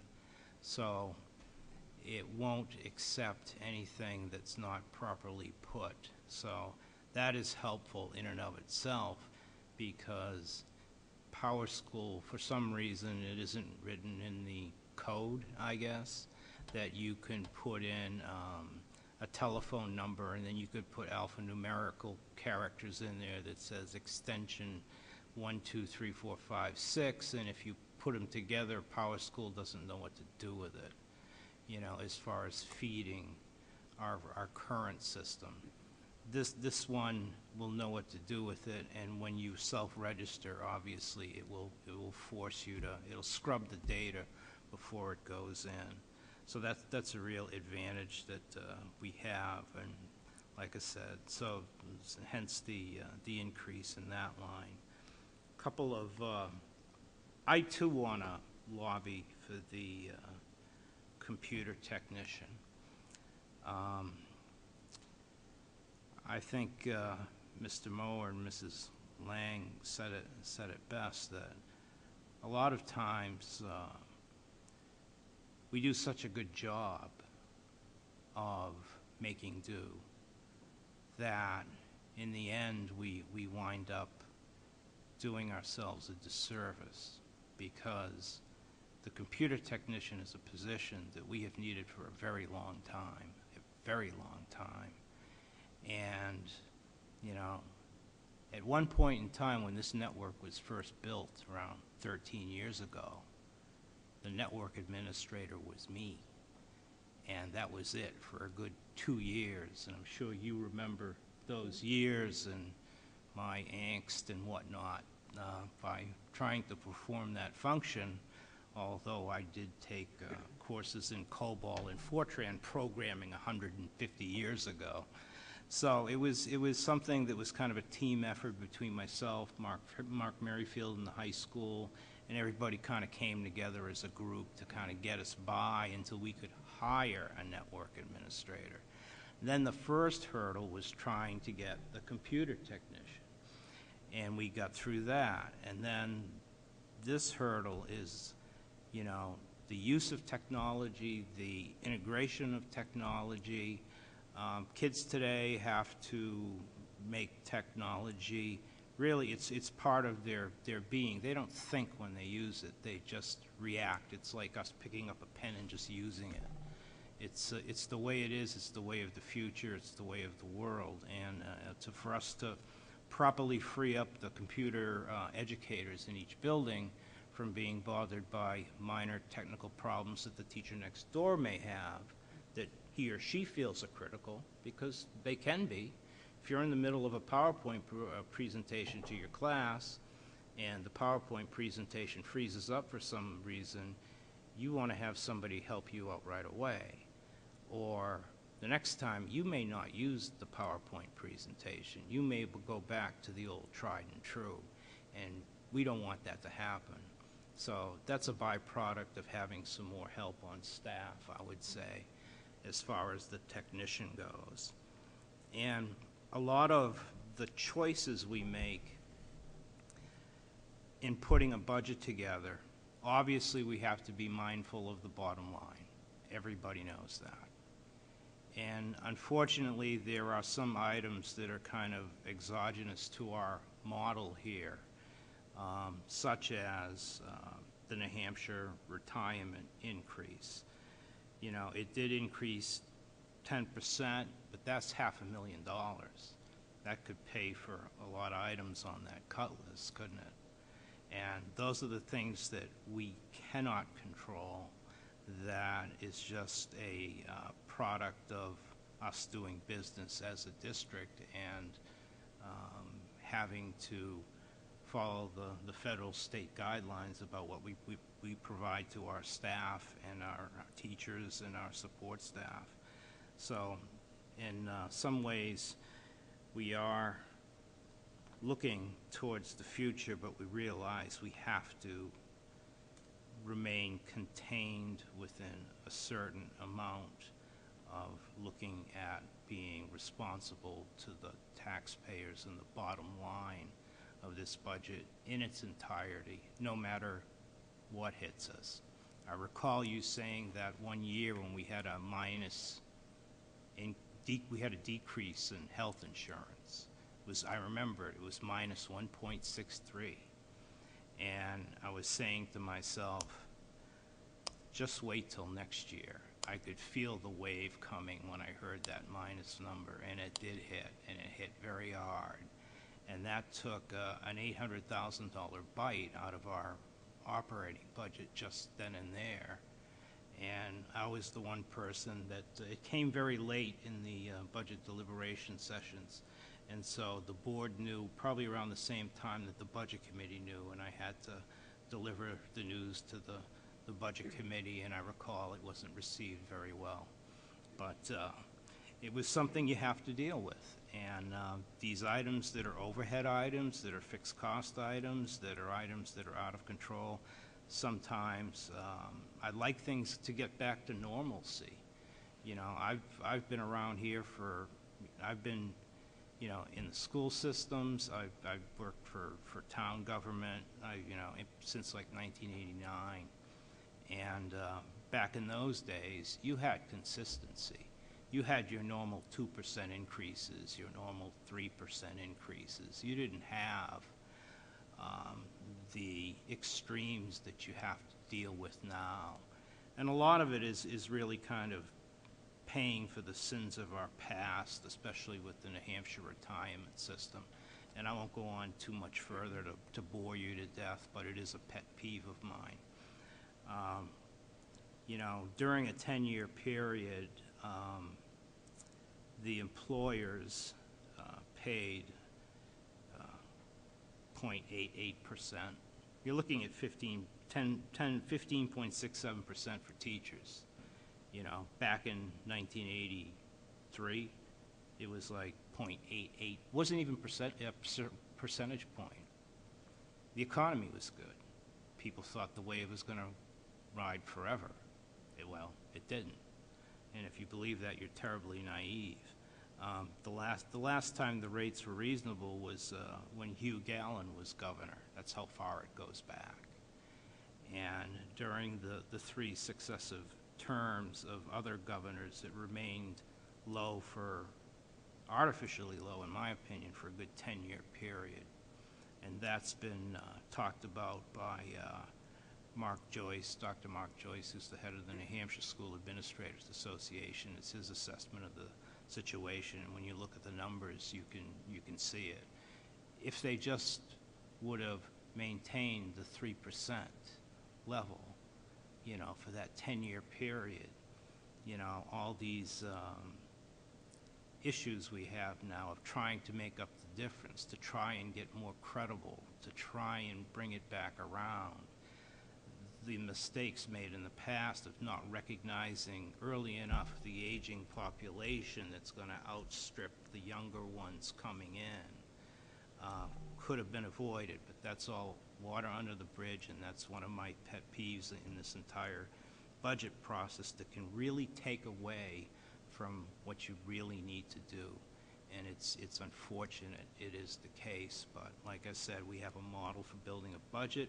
We take everything from the ground up and we take everything into consideration and do the best job we can, mindful of the bottom line and the end result. So that's really all I have to say, and thanks for listening. It made me feel better. Mark, do you want to add anything? I'm all set, thank you. Marge? No, I was going to say now, do you have any questions of us? Cinda? I just had a couple of comments based on my experience hearing the district-wide budget in the school board meetings and some things that I took away from prior discussions that I wanted to point out. As it relates to the technician, we had a lot of discussion about that, and it's as you know, there's the technology plan that we have that's multi-year, and we really increased our technology, but the resources to manage that weren't part of that. So this is just a matter of things, the times kind of catching up with us, is the way I took it anyways. Secondly, regarding the registration, we also had a lot of conversation about that before, and how in some ways it will almost pay for itself, because right now there's a lot of manual entry. Every child, multiple cards being entered. There's room for manual error, so there's room for it's a timing issue if there's an emergency, not getting up to speed, as well as other efficiencies. So that was another discussion point that we had when we took a deeper dive into that. Thirdly, just to note regarding the CopSync 911, that's a fascinating system. It was presented to the school board earlier this fall. You're welcome to go back and take a look at that presentation. I can send around what date that was from, but it shows really how technology can be used for the safety of our district, staff, and children and community. Thanks. Chuck Moore.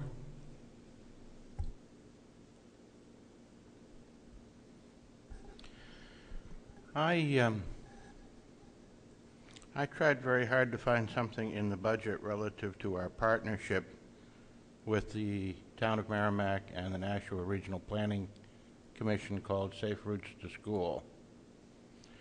I took the trouble of reading the report and the committee work that had taken place already, and it seems that it's fallen through a crack somewhere, and I'd like in some way to revisit it, and perhaps some explanation that would enlighten me and the rest of the community as to where it is on our thinking. And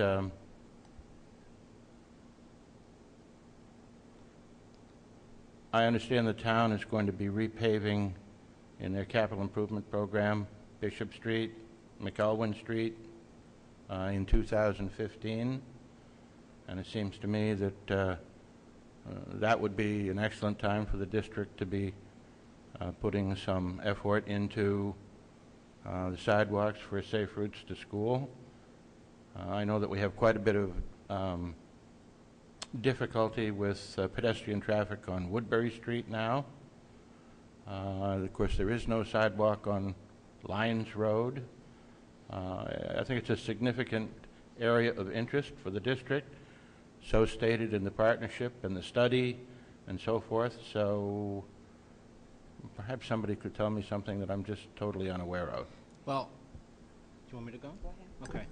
I came in late to the process, and the whole premise behind the Safe Routes to School, as I knew it, was to create a more of a town center type community where there'd be walking areas. So you would finish up the sidewalk going from Babusick Lake Road all the way up O'Gara, and then hook it around and bring it down to down Woodbury, and that would kind of be the scope of the project.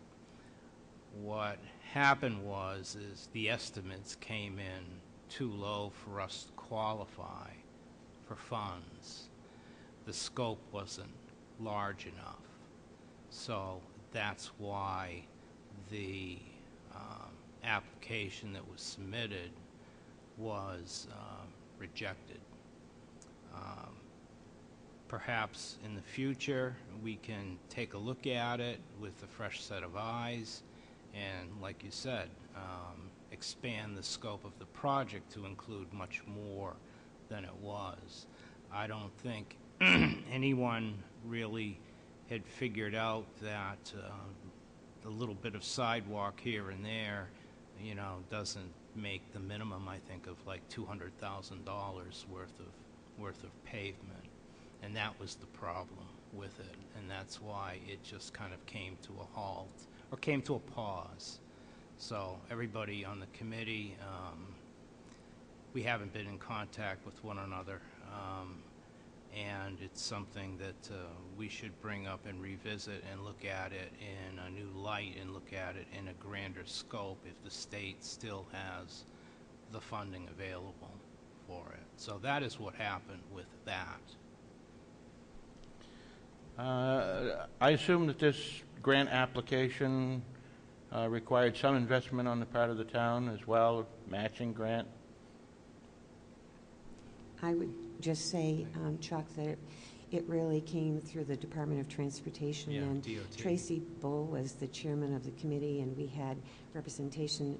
Bill Cummings was on the committee, and the committee did unbelievable due diligence from traffic studies, walking studies, bicycle studies. I mean, we had done everything that was asked of us, and I almost want to say, to Matt's point, it's like rules of engagement change. So from where we started and what we had done, then the money also diminished, and it just was that what we had studied or what we had hoped to do wasn't big enough. So we have all the data that we amassed. The committee was wonderful. I mean, you were a first-hand participant.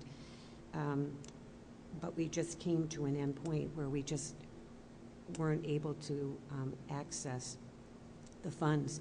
I think the hope was, Matt mentions Woodbury, I think initially the hope was that we would complete a mile, which would be around the Mastrocola complex. So it was really McElwain, Babusick, O'Gara, and come all the way around. And we were pointing out that we have a number of people who walk their dogs or run or just walk, students as well as community members, for whom that would be like a magnificent mile, and that was our intent.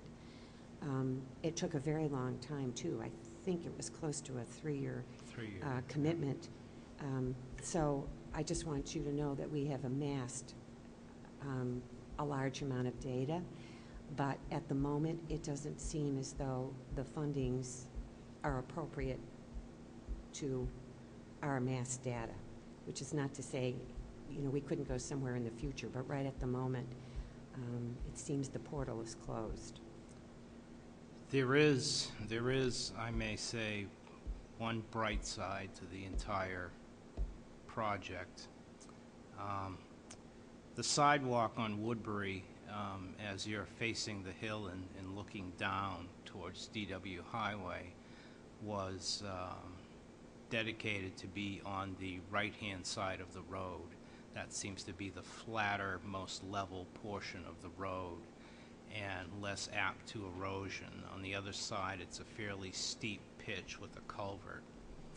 And when we did the natural gas conversion to hook up the high school, the Mastrocola complex, the maintenance building, not the greenhouse and the blue house because they're living on borrowed time, so we left them on oil.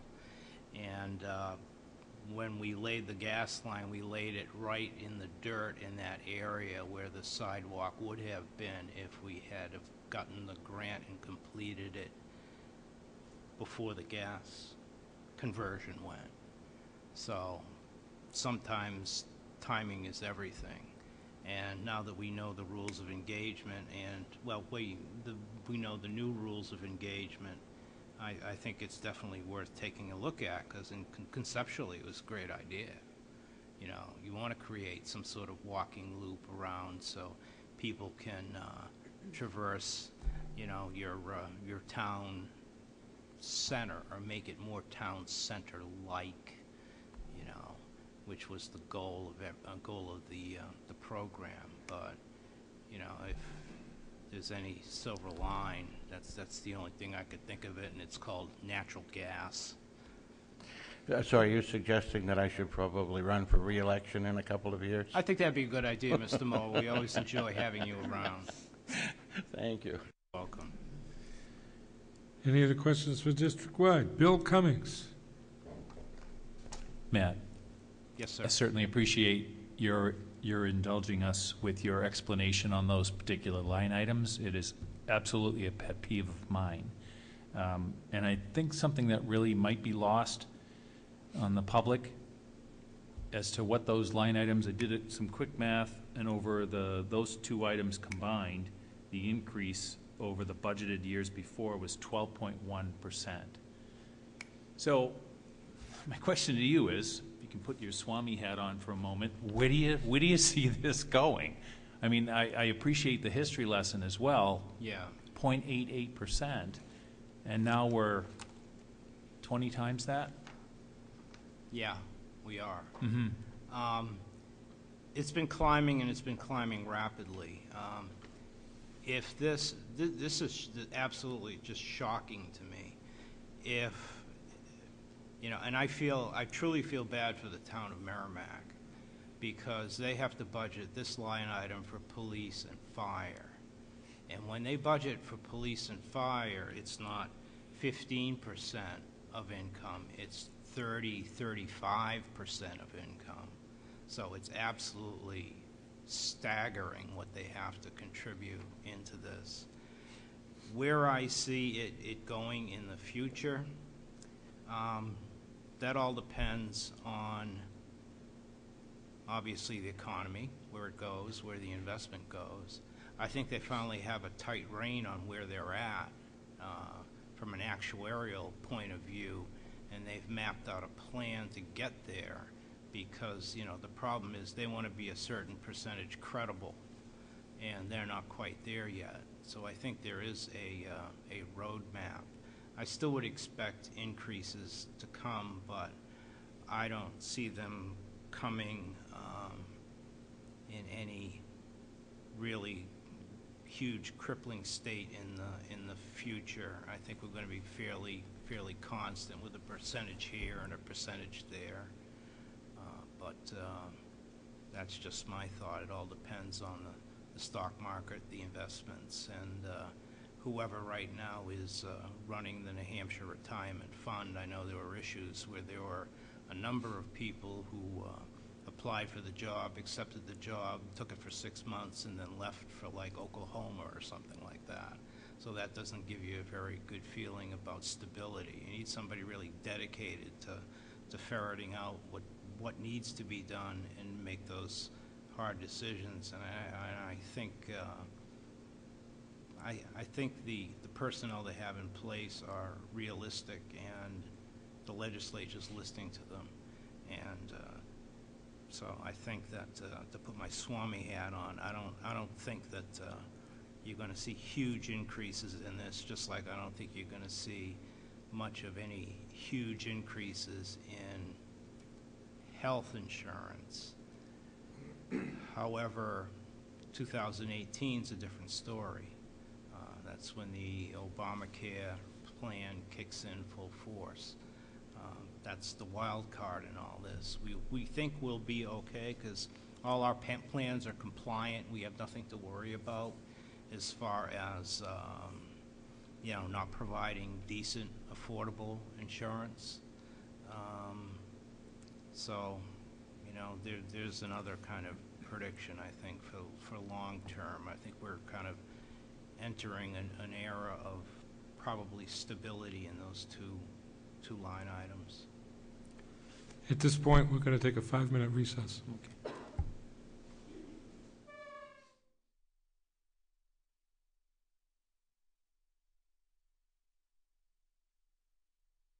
Meeting of the Budget Committee, and I believe Bill Cummings was in the middle of some comment items. Now, just one more question.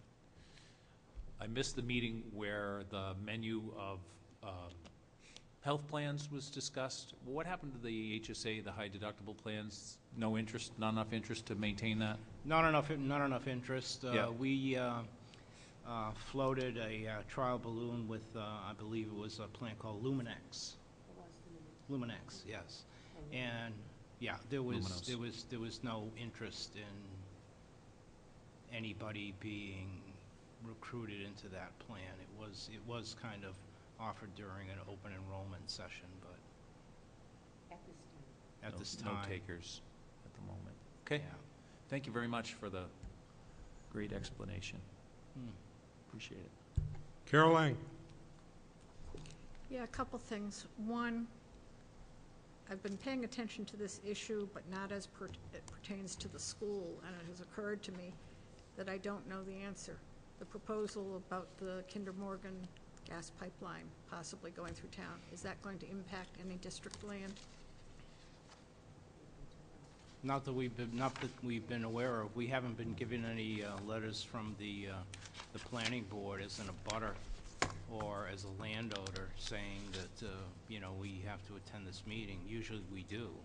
Well, I don't know how it would pertain to you, but I do know I'm aware of some property owners that it's going to impact. Some have received notices and some have not.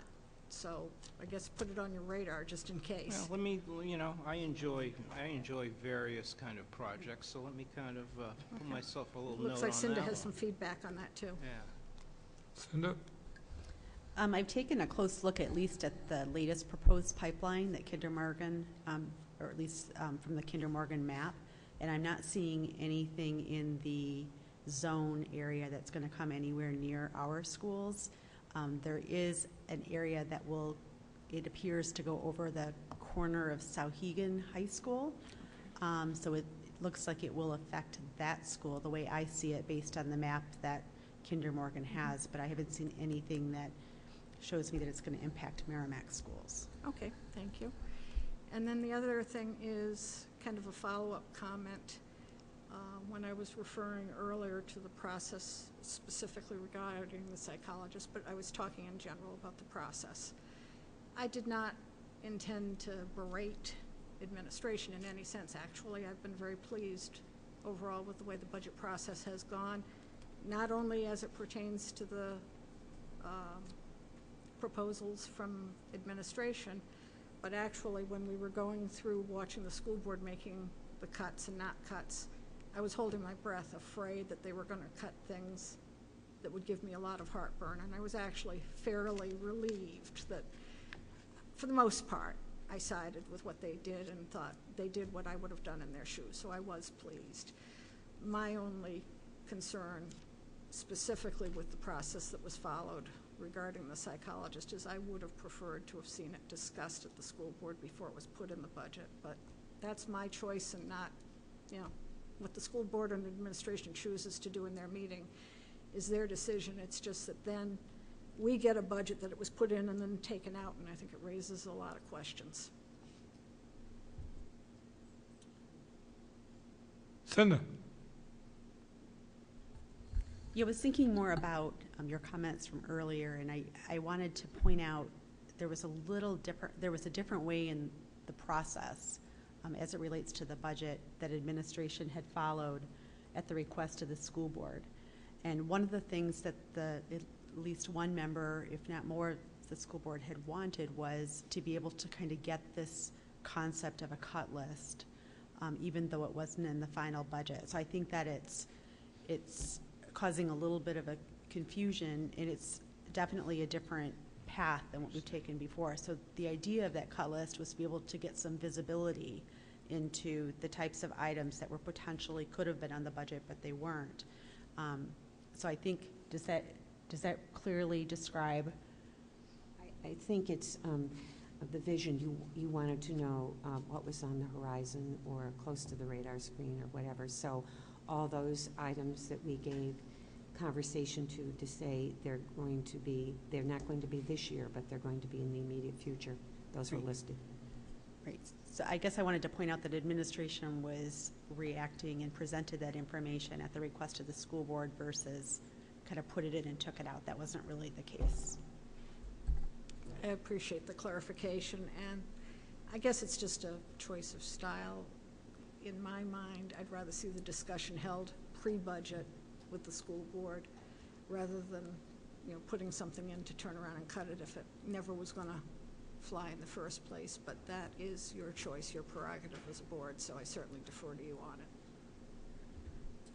I have a question in regard to the Safe Routes to School subject that's been brought up. In terms of the school district and money for that project, what would the school district be paying for in a project like that? Would it be just for the sidewalk on school property on O'Gara Drive, which we own? Or would they be contributing to sidewalks, say, on Woodbury Street, or on McElwain, or on Bishop? I wouldn't want to be contributing to anything that's not on property that we own. Okay. That's my philosophy right there. Is there any kind of estimate as to what the sidewalk would cost on O'Gara Drive from the Lake Road up and around to the property's edge at Woodbury Street? Well, last one I had talked to, I believe Steve Keach, who you all know, depending upon the level of material you want to use, and you don't want to use that macadam rounded curbing. A New England berm. Berm, yeah, New England berm. You'd want to use granite. It'd probably be around 85,000, something like that, to go all the way through. With the I mean, we're talking about ripping up existing and going all the way through. Uh-huh. Because the existing is to the point now where if you pave O'Gara, they're going to have a sidewalk ledge that's probably an inch thick, an inch tall, which really isn't a sidewalk. Thank you. Yeah. Anyone else? Lisa. I just have a quick question on a note that I made when we met with the liaison folks. We talked about the health trust being capped at 4.4%, and Marge, you made a comment that a committee of 18 people meets monthly to discuss cost reduction. Is that 18 people at the state level or 18 people in our district? 18 people in our district, so it includes support staff or professional staff from each of the buildings, administration, one school board member, one retiree, and the people from Health Trust come, 2 representatives. And we sit, and it really came off of the budget committee, Carol Lang specifically. We talked in terms of healthcare cost containment efforts, and this committee has met now, I think it's been at least 10 years, and so we are trying to become medical consumers and take more responsibility for our own health and for being well and for cutting costs, and so we meet on a monthly basis. All set, Lisa? Anybody else? First of all, thank you. Matt,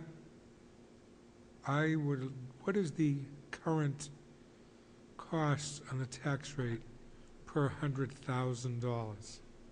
Assuming the tax rate stays the same. Oops, put my mic. $100,000, it is 0.034 cents. 100,000. So it's on $1 million. It's 34 cents a million per thousand. So each $1 million is $34. I mean, each million in the budget on a $100,000 house would mean an extra $34 on your tax bill. If you have a $300,000 house, triple that, you're looking at $100. So it's 3.4 cents Yep. per $100,000. Yes, 3.4 cents. Okay.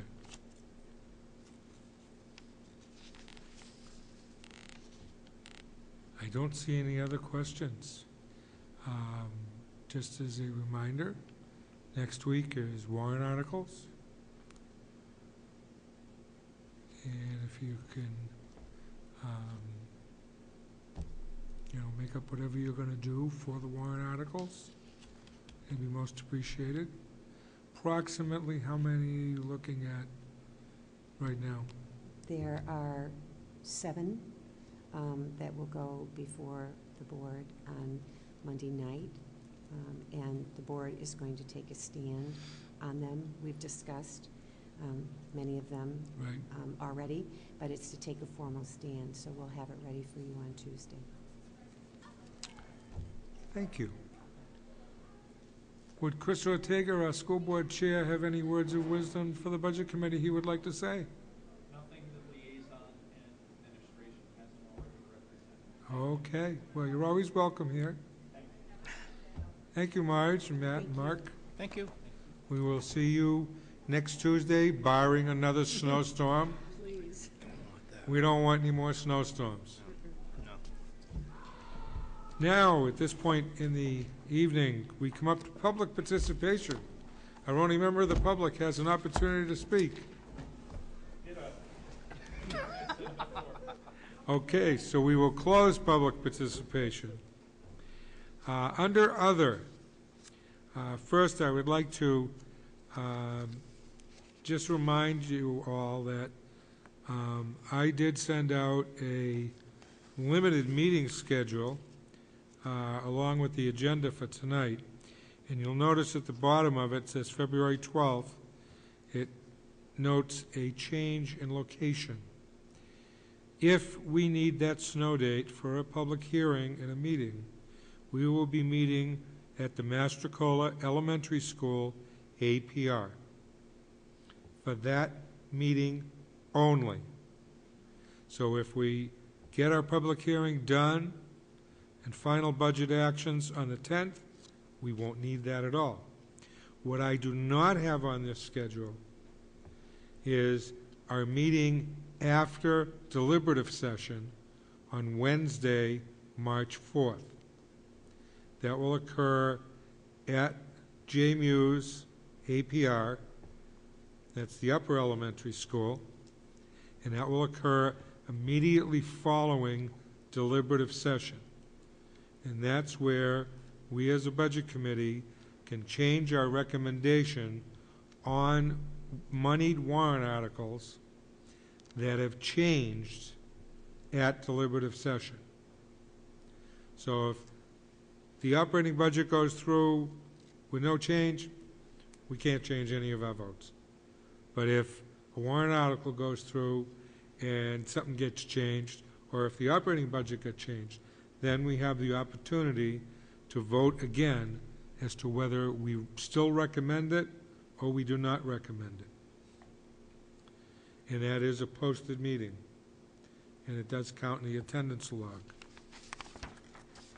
Next Tuesday is February 3rd. That is our warrant article workshop session. That's where after we do the warrant articles and take votes on them, we will take actually during the work session. We will have our work session on the operating budget. And at that time, you can make adjustment motions. And I would please like you to remember that if you want to make an adjustment to the budget, we're going to be going from larger numbered items to smaller number items. What we will need is the account number. And if you look at any of the budget items, you'll see account numbers that start with 100 dash, and it'll keep going on. and it'll drive you nuts with the number. We need the number in the dollar amount. If you're looking at trying to cut or add money for a position that offers benefits, and you know what it is in advance, please let me know. I will get the total number of what the total cost for that employee is from Matt. We do those a little bit differently by doing a total dollar amount number, as opposed to 9 or 10 different account numbers.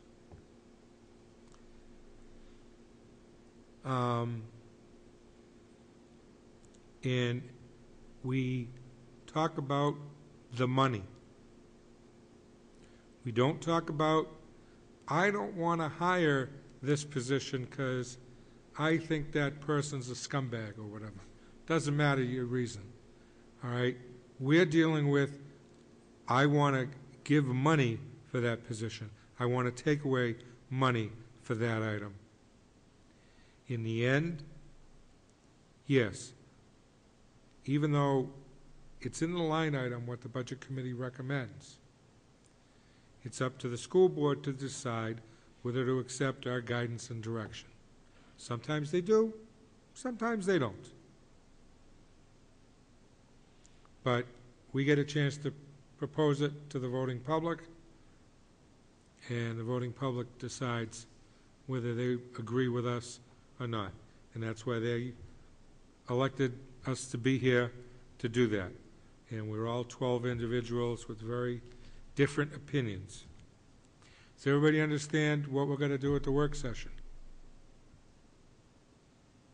Okay, that's good.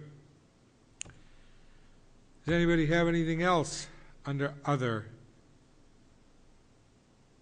we need to discuss, or comments you want to make? I want to take one. Go Pats. I want to thank you for the liaison work and for sitting with these department budget reviews. Let's have a good warrant article and work session. We will see you next Tuesday, February 3rd at 7 o'clock. And with that, I'll entertain a motion to adjourn. So moved. Multiple first, and everybody seconded it. All those in favor of adjournment? Aye. That was unanimous. Thank you very much, and good night, everybody.